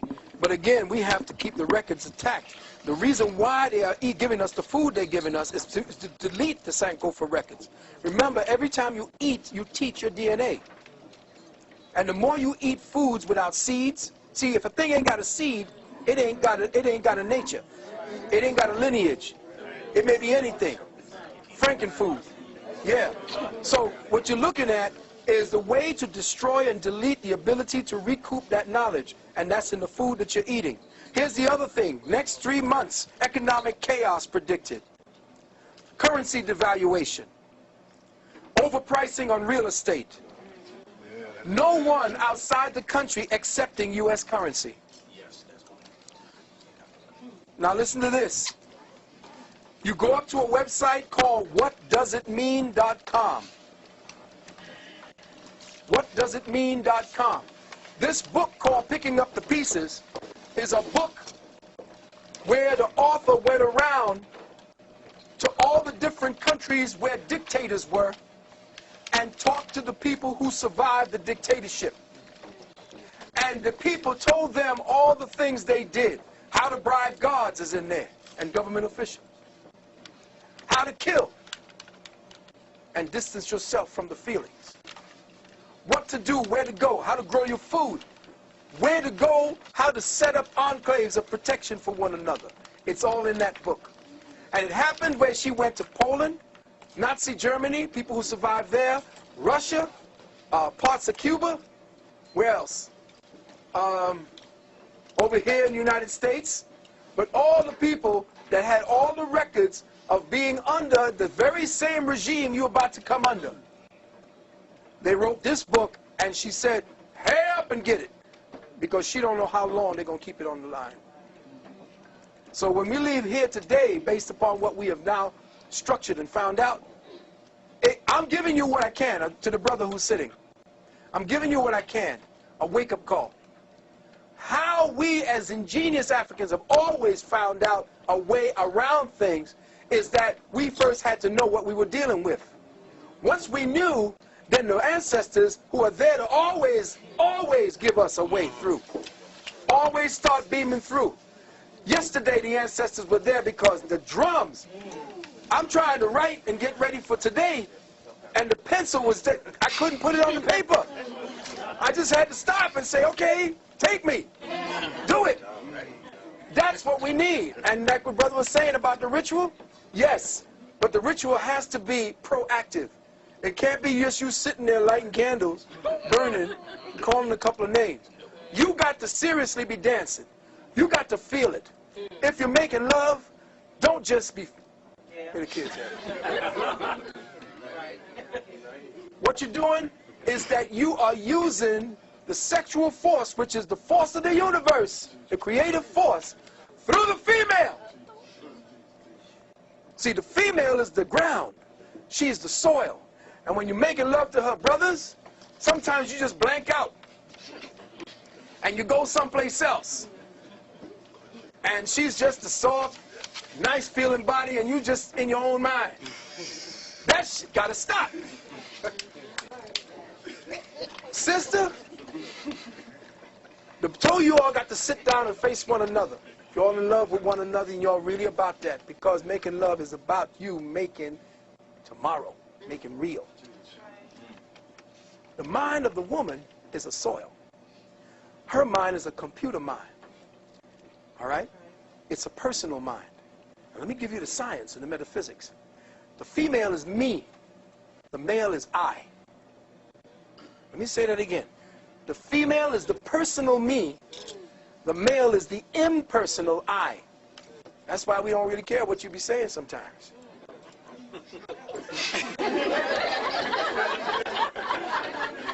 Hey, listen, am I being real or what now? That's right. That's right. It's like, yeah, okay, What was that? Okay, baby. Yeah. Okay, baby, yeah. Yeah, okay, I'll take care of it right away. The reason for that is if we are personal with you, we can't pay attention to the dangers outside. See, our minds have to be one way. We're wired to provide and protect. They hate us for that now, the feminists, those who wish they were men, the jealous ones, the rug munchers, all of them. Those are the ones who hate the masculine principle. They don't like the dynamic of the man. They hate it, and they have been putting out on the television and movies to destroy it. And the more a woman takes on that, she is now praised. The reason why the male must prevail in provider-protector instincts, which is what they're taking away from our school curriculum. They're turning the boys into little girls. They have to sit like little girls. They have to act like little girls. Boys ain't girls. From the time they're 6 months of age, they have testosterone flowing through their system, which is another reason why you can't be giving your boy children soy. That's why you're turning out all these faggots.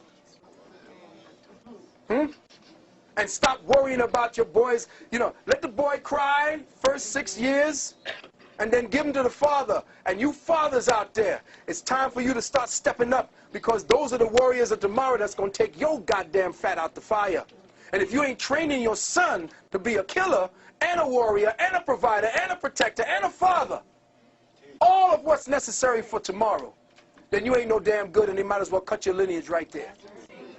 So the idea of what's getting ready to come down now is that between you and me, sister, making love ain't just about getting some nuts off anymore. Making love is one of the most powerful energies out there, but they got you doing it for all the wrong reasons, with all the wrong reasons in mind. And see, the thing is, crackers need the sex energy to keep the diversion away from the spiritual energy. You can make love spiritually. Now, the thing is, the personal me is what is the magnetic force that takes the impersonal I energy and manifests it through her mind. Now, you sit down with your queen, or whatever queen you have with you, because it don't matter right now. If there's a sister or brother, and sisters, I'm up against the wall, but I know the whole manifested universe is polygamist. Let me say that again, sisters. The whole universe is polygamist. And the problem here in America is that you can listen on the other end of the phone to your good friend, who you call your sister, about her problems with a goddamn man beating on her, with her one child. You got a good man at home. A good man, and you love this sister. That's not African, that you can listen to her misery and crying and then hang up and then go back about your business, cuddling up with your man. If you know there's a woman out there with a child, especially a boy child, and she's suffering every day and she's your good friend, what happened to the times when you would take that woman in, sit down, and join her to your family so that that child could have a father, if he is a good man? Today we don't have that. The whole goddamn universe is polygamous. Our solar system is polygamist. The damn thing got 10 planets flying around it. One sun, 10 planets, serving all, giving his light and his seed to every one of them, warming them, nourishing them, giving them the light. And that was what Africa was about. And you forgot it. Now, let's get back to the point. When you make love to your woman, you sit down with her and you speak to her. And brothers, understand, overstand, and understand the years I have taken to study this beautiful system called female, woman.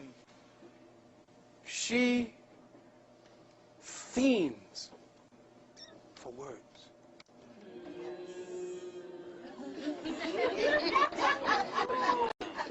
You cannot intellectualize with her. Do not tell her instructions.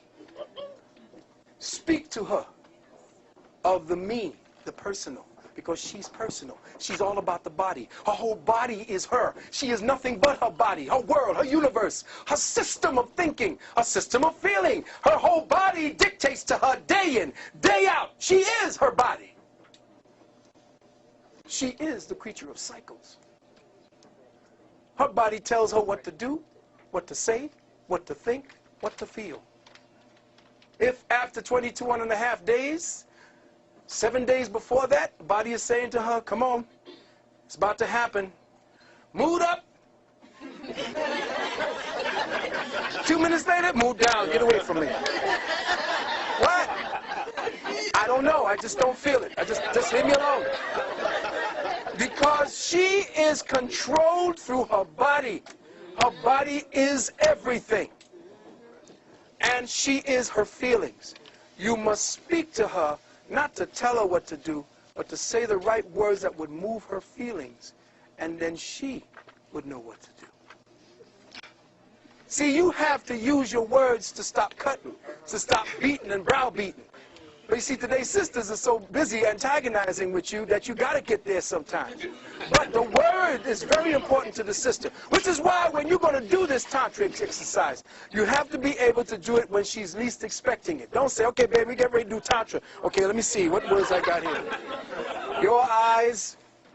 No, it ain't going to work like that.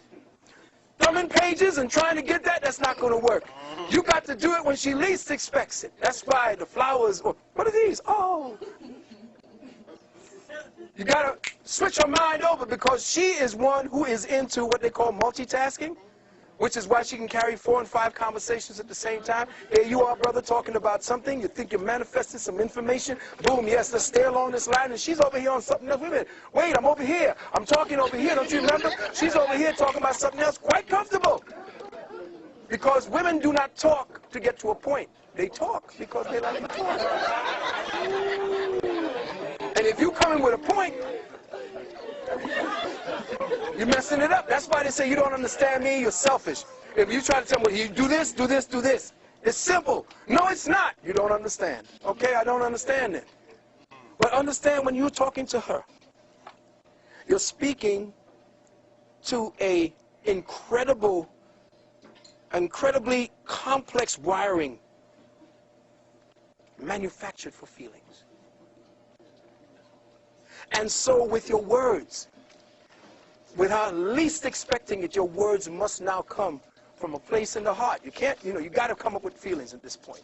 Words got to be something that you just trip her up, something she doesn't expect. The unexpected is the way to the heart, brothers. It trips her attention. It brings her back to, oh my God, where am I? I can't find, I'm not stable. That's the way she wants to feel, completely out of control. Now, with your words, brother, you tell her to go into a place of agitation, meditation. No, you're going into meditation versus agitation, me and I.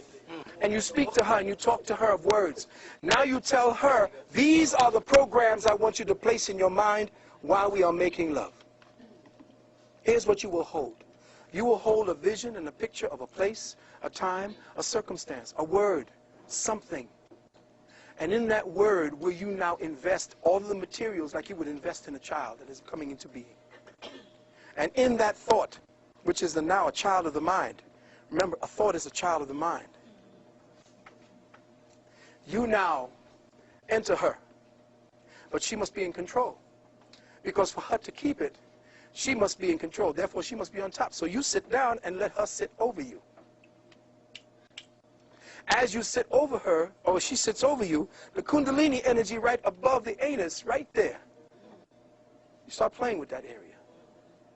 Let her find a spot, what they call a G-spot. Could you imagine white people naming certain parts of the female body after themselves? The G-spot. She will find a place along the yoni, right back behind the clitoris, that little rough pad back there. When she finds that, sisters, you keep the programming that was agreed upon as you begin to feel the sexual energy build inside of your body. What you are doing with that sexual energy is that you are giving life to the thought. The more you keep the energy, this is practice, the more you, see, so it's going to be fun. So you keep the energy, sister, keep the fold, keep the focus. As it's building, you're going to start feeling it. And you can tell when they get it. Brothers, you are the scientist. You are the one that's controlling the energy in her body. You're watching the energy flow. As she takes off, you begin to see where the energy is because you'll watch it. If you're watching her body from here, you will see the body the aura begins to change from here to the heart chakra. And then all of a sudden you look at the nipples, they begin to grow. You know the energy is in the breasts. And then all of a sudden it starts going into the arms. When it reaches the head, what happens, brothers?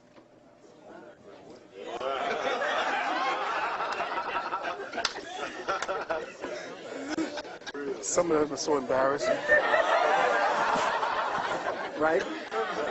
But when it's in the head, then That's when you start focusing in on her, and you pull her to you, and you tell her, you reinforce the dream, you reinforce the image, the vision, and she's keeping it. Meanwhile, brothers, as you're saying this, you got to stay hard now. Because two minds is not, cool. Because you remember when you don't want to come, what, baseball, weird shit, don't exist. It's like, okay, baseball, cars, what am I thinking about? See, because when you're starting to think of something else, you can't keep the soldiers, at attention. So what you have to do is to be of two minds, and you have to maintain that. And I bet you can heal yourself, sisters, in the womb. You can heal headaches, fibroids. You can heal migraines. Yes, there are specific positions I can show you that gets rid of migraines, that gets rid of heartburns and gas and all kinds of sickness. You don't want the gas part, but you want to deal with the sickness and the heartburn right in that area. Lung problems, eye problems, strengthening the eyes. There are positions for that. But to envision, to get the vision in the mind of the female so that she becomes the soil to your vision as you begin to make love, then you are scientifically using that act as a way to change history, change your dynamic, change your whole body's energy. And you're not exhausting yourself, brother. Don't lose your seed. That's another way to stay strong. Hold it.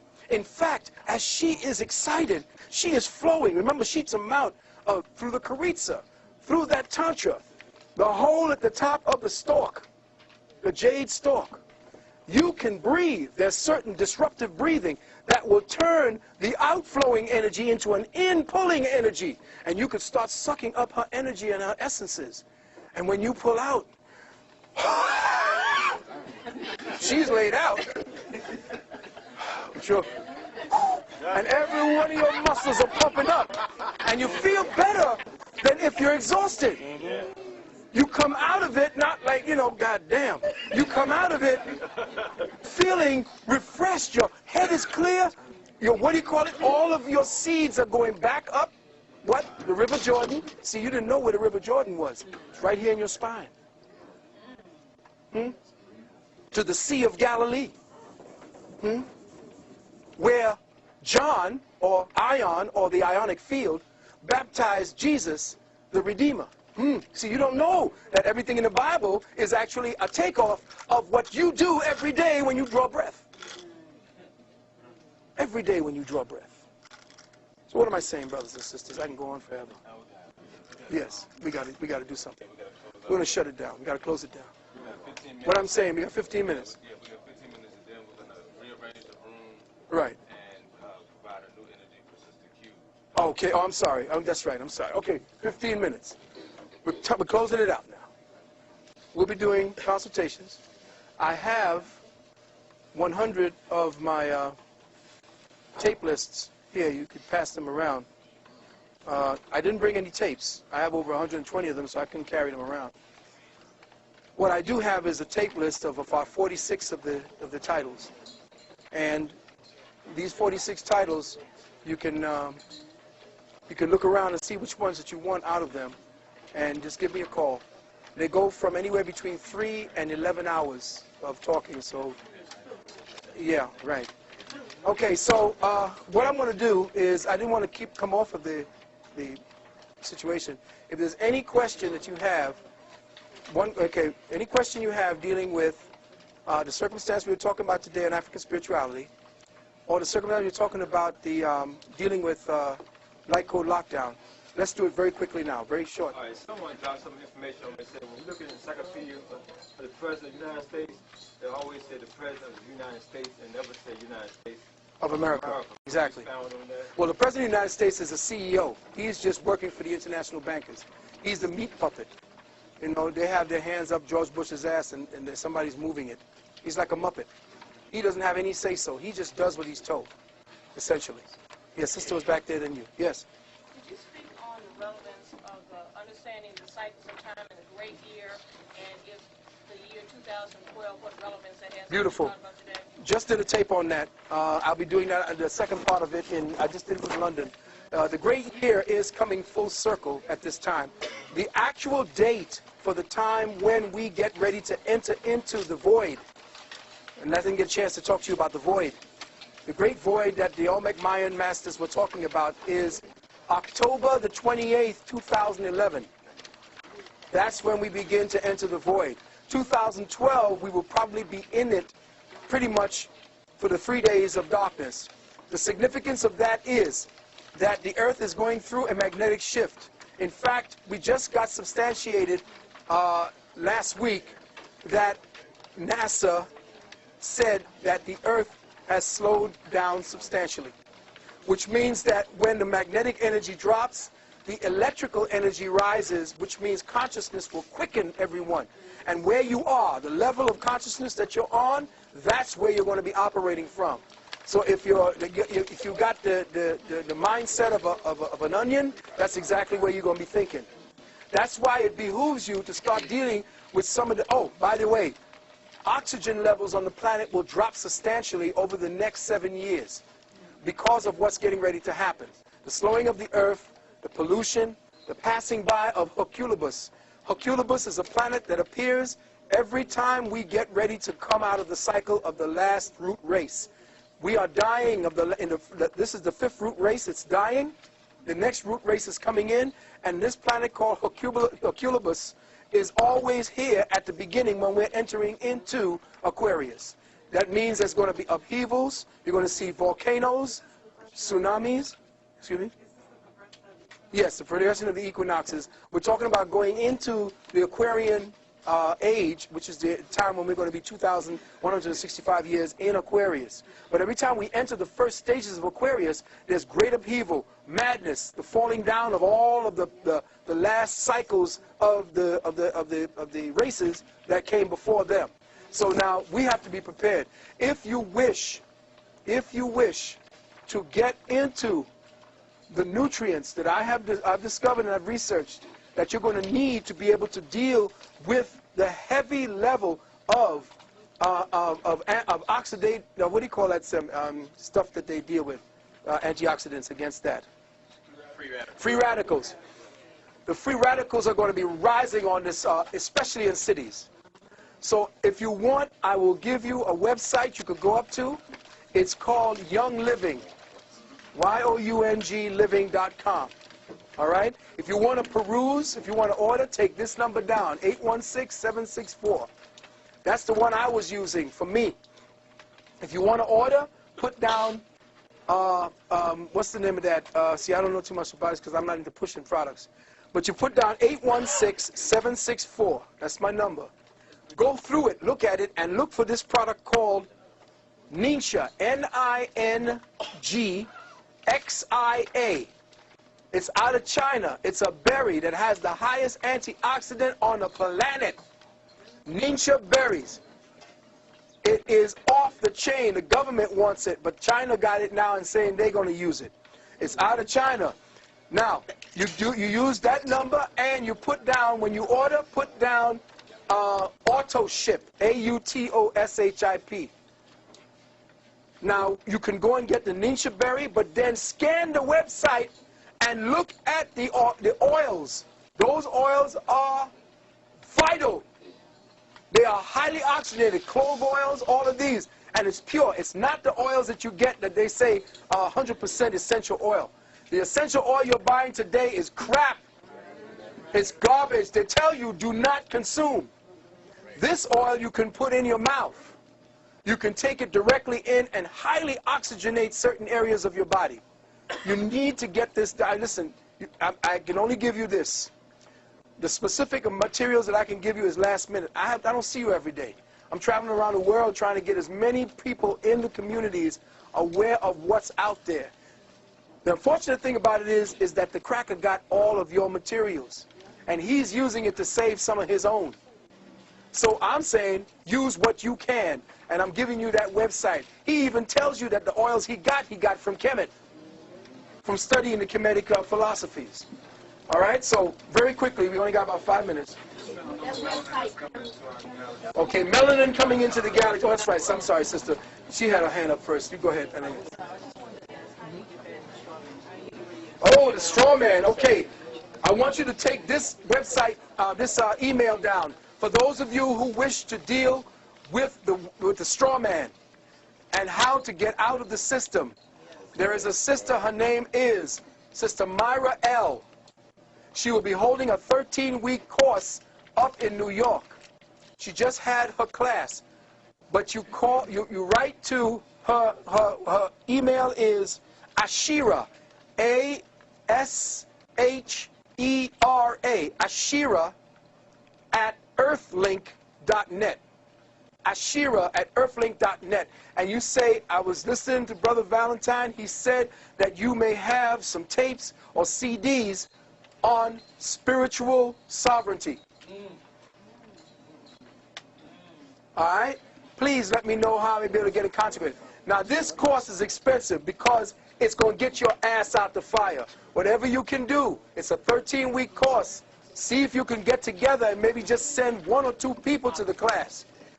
Let them stay up in New York for a while they're doing it. Just finance that. Once they got it down, they can come back and give it to the group. Because this sister is bad. She just kicked the judge's ass. She was dropping shit on the judge, oh man, she just waylaid them.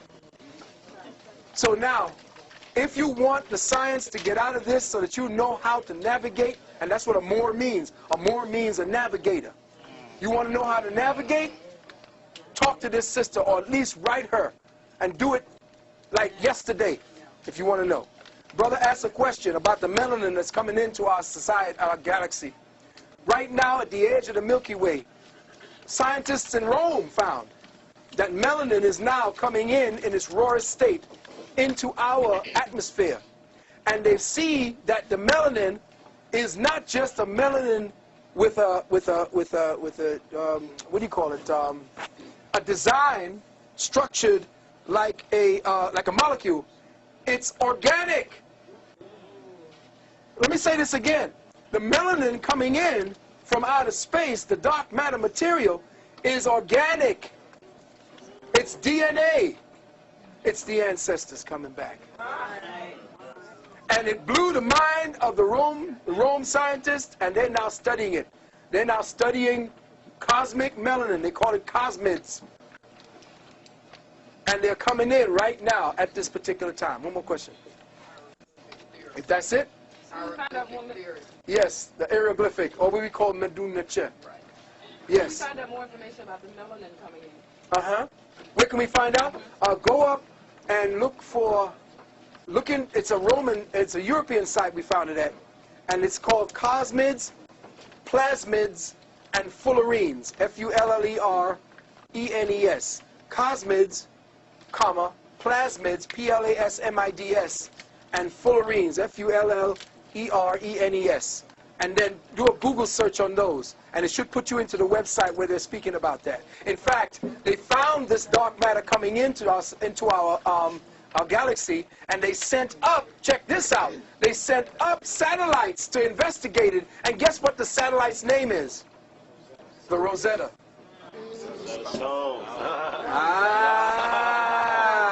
Check it out. And it's going to be broadcasting this information back in 2006. Yes, sister. When are you coming back to Richmond, Virginia? I have no idea when I'm invited. I just loved it here, first and foremost. Brother, I'll tell you, this has been a beautiful experience for me. It reminds me of when I was out there in London and around. You people here have been just wonderful.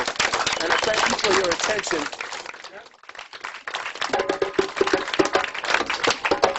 Of Olympus. Now, the Illuminati are known as the gods of Olympus. Flash forward to Snoop Dogg.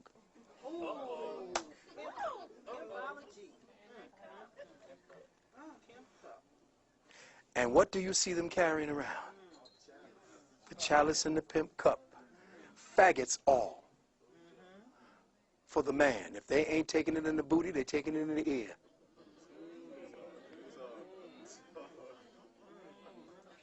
And you heard about the down low. So the age of Aquarius is the age of faggotry. This is why the brothers in Jamaica, Buju Banton and the rest of them were attacked for coming out on the Batiman. Because the big body hole will be your God. And don't believe anybody who's just saying, I'm bi-curious. Brother, you're not bi-curious, you're a faggot.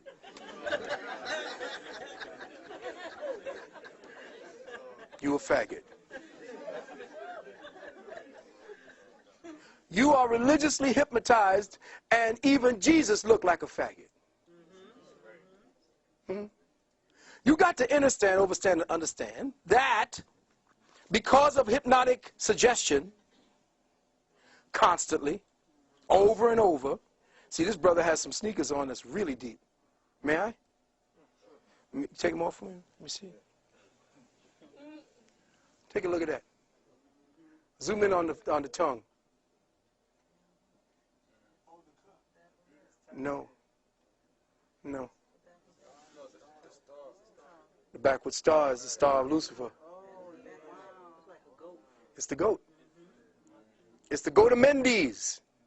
Symbol of the goat of Mendes right there. Horns with the ears. I want you to check out also. I want you to check out who got a Dodge Ram truck here? Check out your Dodge Ram symbol.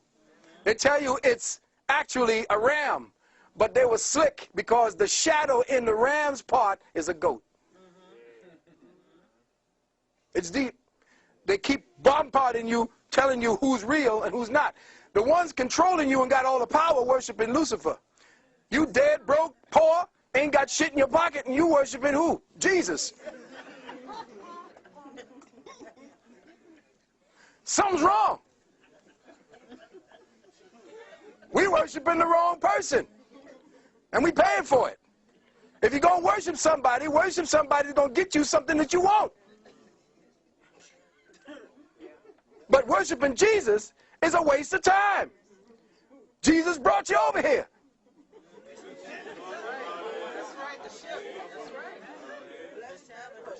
Blessed by the bishops.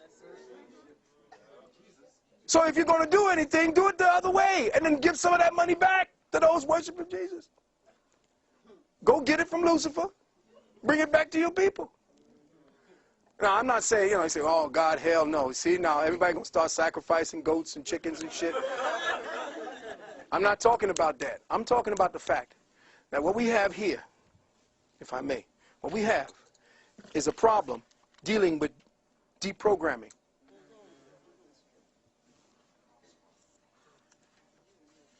Listen carefully.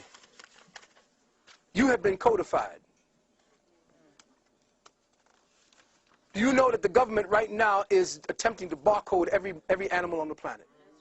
They already have half of them done. Our organic minds have been slowly acclimated to live and breathe only in virtual environments. Life is a tangible cosmic principle, and it has been digitally codified. You have been codified. Even as we speak, your consciousness is a breath away from the very digitally colonized, making it completely. A paradigm I call synthetic synchronicity has been weaved around your awareness like a perverse web of manipulated energies. This perverse consciousness web vibrates within an electromagnetic yin-yang polarity and manifests as twin dynamics. In the yin of synthetic synchronicity, it represents itself as a newly evolved species of consciousness we call virtual reality. Virtual reality has spawned its own subspecies called, oddly enough, the web, the internet, satellite cable TV, DVD, Palm Pilot, Ethernet. The Yang principle of synthetic synchronicity represents itself as a very new species called virtual entities or virtual beings. Virtual beings, in turn, have spawned subspecies called clones, genetic engineering, artificial intelligence, robots. With the appearance of these two dynamics, the lines between the real and the surreal have become extinct. They are disappearing regularly and rapidly. At present, our minds are being systematically disabled, unable to tell the difference between technology and what has become deity. Technology has become your experiencer. Technology now feels and processes the world for you. It experiences for you. It sees for you. It tastes for you. It calculates for you. It listens for you. It senses for you, advises you, comforts you, teaches you. It even masturbates you. It thinks for you. Our entire planet is being converted into one homologous virtual program. The more of the virtual program that you accept as real, the more your organic senses are dumbed down, the more desensitized they become, the more dependent on the drug of the virtual they become. Food no longer tastes the same. Ask your elders for proof of this fact. Even if you try to prepare it the same way grandma and great-grandma did, it just does not taste the same. Why is that? Simply, from chronic overstimulation, fruits and vegetables no longer have the same tastes as before. And you wouldn't notice it but for the elders who tell you that they remember when a mango tasted like a mango, a banana like a banana, an orange like an orange. The children today can't tell the difference. Their senses are perverted, degenerated. All that counts now is the code. But without access to the spirit or the archetypal signatures within the so-called code, the human senses do not register the essence of the things that touch them. The human body itself has been digitalized, disassembled, and genetically deprogrammed down into numerical gigabytes. We have been diminished in wonder. This marvel that we are, this mystery, this molecular temple to the highest manifestation of cosmic intelligence has been trivialized into a cellular schematic of dots, dashes, and nanoglyphs.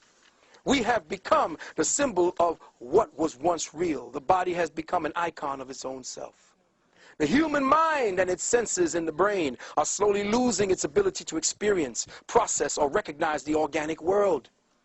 We no longer process experience or recognize the real. We no longer savor the scent of real air, recognize the taste of real water, relinquish or relish in the taste and the texture of real earth, experience real clouds, experience the resonance of real words, harmonize with the melody of real voices, interface with real touch, real feelings. Does everybody remember the movie The Matrix? Do you remember when Morpheus took Neo into the construct and Morpheus responded to Neo's question, "This isn't real"? Morpheus quickly replied, "What is real? How do you define real? If you're talking about what you can feel, what you can smell, what you can taste and see, then real is simply electrical signals interpreted by your brain." Now, keep these words in mind, beloved, because it is through the electrical components of your brain that your consciousness is being accessed. Neo asked prior to this last question, "Right now we're inside a computer program?" Morpheus said, "Is that really so hard to believe? Your clothes are different. The plugs in your arms and heads are gone. Your hair has changed. Your appearance is what we call a residual self-image." Is this the mental projection? It is the mental projection of your digital self. The world that we think we see and mentally process is actually a residual projection of intercepted light. We, all of us, live and exist in a virtual continuum I call synthetic synchronicity. Synthetic synchronicity is a virtual projection of reality that has been interfaced with the organic light code impulses, that is, the cosmic codes of ascension that hold the archetypal hologram image of the evolving human in its course to enlightenment. Now here's what's happening now, beloved brothers and sisters. All that we see today, all that we are hearing today, all that we think we process is real, all you think is a sound of 50 Cent and the game and all of that, it ain't real. It ain't real. It's a virtual reality program, and you are plugging into it by your acceptance and participation in it.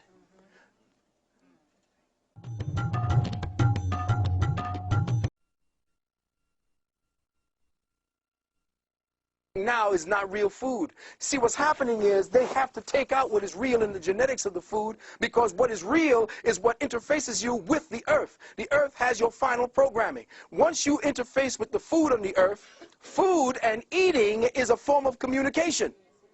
So when you eat, you communicate with nature. Once you change the codes that are supposed to go in and teach your genetics what to get ready for with the incoming light codes of transmissions for consciousness and ascension, they have now polluted your insides, destroyed the genetics, therefore the wiring can no longer pick up the light codes. Now, brothers in the nationalist community, when I was talking to them about dealing with metaphysical thinking, they were thinking I was talking hocus pocus. No, get that ooga booga bullshit out of here. Pick up the gun and go. I said, that formula don't work no more. They got that shit checkmated. You got to come at them the way they're coming at you. These fools took science and went into your graves. Why do you think they spend so much money and time in your graveyards? Because they are studying the sciences that made you great. They, in their limited ability to process light, can only see half of it and only use it as a weapon. They can't use it to rise any further because the cracker can't go any further. He has to go further through your womb. That's right. He cannot evolve out of this particular type he is right now. He needs the black womb to get the fuck out of here. That's right. That's right. He's shut down in his own crackerness. His lack of melanin completely shuts his ability to move to the next species threshold of existence.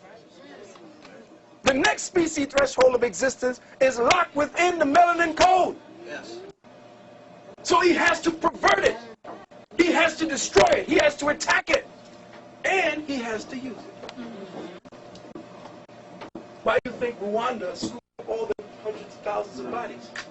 Where'd they go? Wasn't no mass graves. They went down here to Langley. Some went up into the northern parts of Europe and were melted down.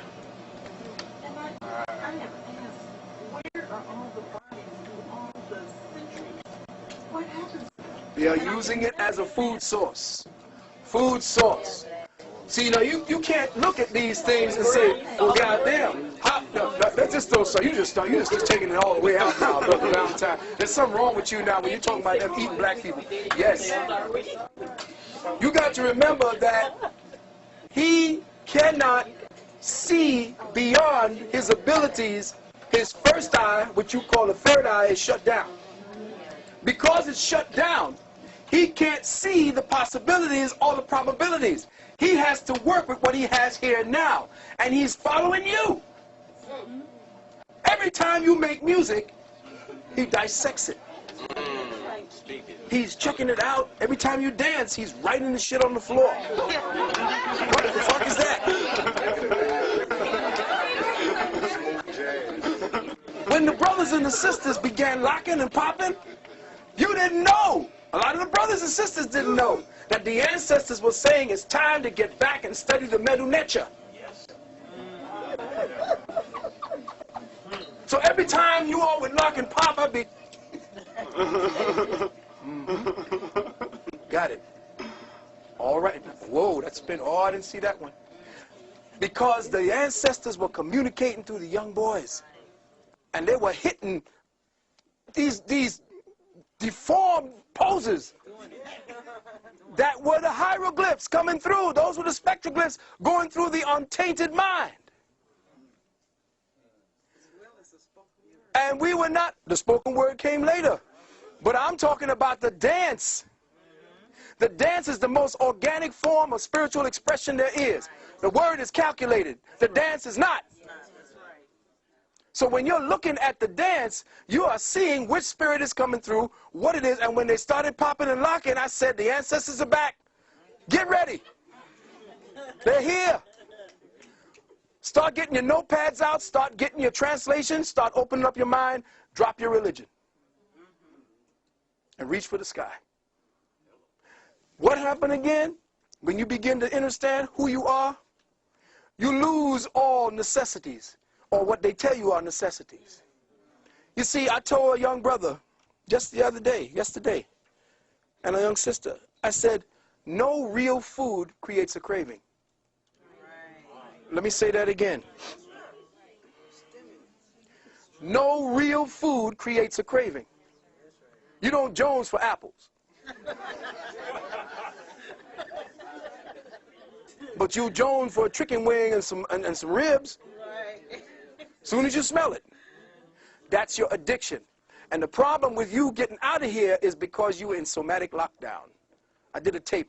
I talked 11 hours, so you know how long I could go. I ain't going to stay that long.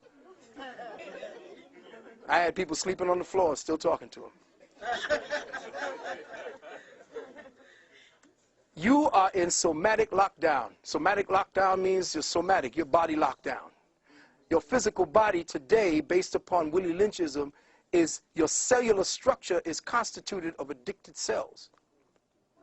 Your cells have been conditioned by addiction. That's how they control you. Once you create an appetite within the physical body, I control you. I got you for an appetite for comfort. Got to go home, got to have a bed, got to have your lights, got to have your TV, got to have your fridge, got to have a certain amount of clothing, got to have your makeup, got to have all of these things, and they make you want it. Once they got you wanting that, needing it, craving it, they got you. That's why I say when I was talking, Brother Dell and me were talking last night till about 2 in the morning, right, brother? We were talking about a day of absence, and then a week of absence, then a month of absence. Once you pull the plug on this cracker, he will come begging you, what do you want, nigga? Anything you can have. Just put the plug back in. Just look at me on TV some more. Watch me, listen to me, see what I do. Because once you keep doing that, you're addicted. They know you're addicted, they feed your addiction. If you don't see that the somatic body is your lockdown, this is the way they keep you in lockdown. The somatic body got you in light code spectral lockdown. In other words, white light has 7 bars, check? Those 7 bars are your consciousness lockdown. Those colors are your lockdown. Because white light has a certain amount of color in the spectrum, and your consciousness is based on white light. But white light is just but 7 variations on the wavelength theme. There's 360 degrees to the circle, which means dimensionally speaking, white light is your jail. And the way that they play with the frequencies today through the television, because, and by the way, brothers and sisters, let me just give you a little hint right here. Somewhere up here, there's a cat's eye. If you got cable, they're looking at you. There's a cat's eye right here that they use for horizontal hold.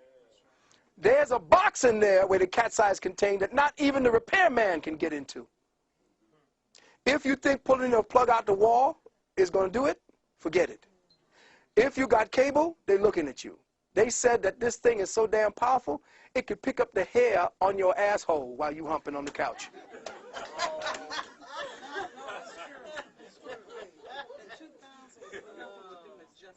And all of these niggas is out there running, getting all this digital, liquid screen, big-ass TVs with Big Brother looking right in their living room. Right into their living room. And all these new cars? Oh, yeah. They got y'all. They're tracking y'all good.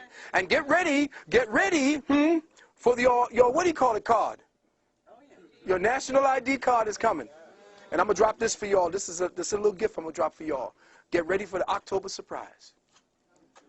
October surprise is that they're getting ready to sign legislation where eminent domain is that they're going to take everything you have. Why? Because the international bankers today have now called in the debt. The United States can't pay it. If you are part of the United States, they got you. This is concentration camp time, brothers and sisters. This is how they're financing the war in Vietnam, in Iraq, same damn thing. What they're doing is they're locking brothers up. And every crime has a price. The highest one is murder, manslaughter 1 and 2. These have a price to them. As soon as the judge finds you guilty, he runs in the back, calls down to Wall Street, and writes a bond on your damn case number. That case number now goes out and is picked up and sold over as an exchange. Investor picks it up. It's $4 million, say, for a murder. $4 million, the investor picks it up. They sell it to them for $40 million. The investor pays $16 million. They take that money and they put it into the Securities Exchange Commission, and that now becomes a bond worth $400 million. And that's how they are financing the war with the brothers in jail. Using your Social Security card. Let me just give you this. Take out your Social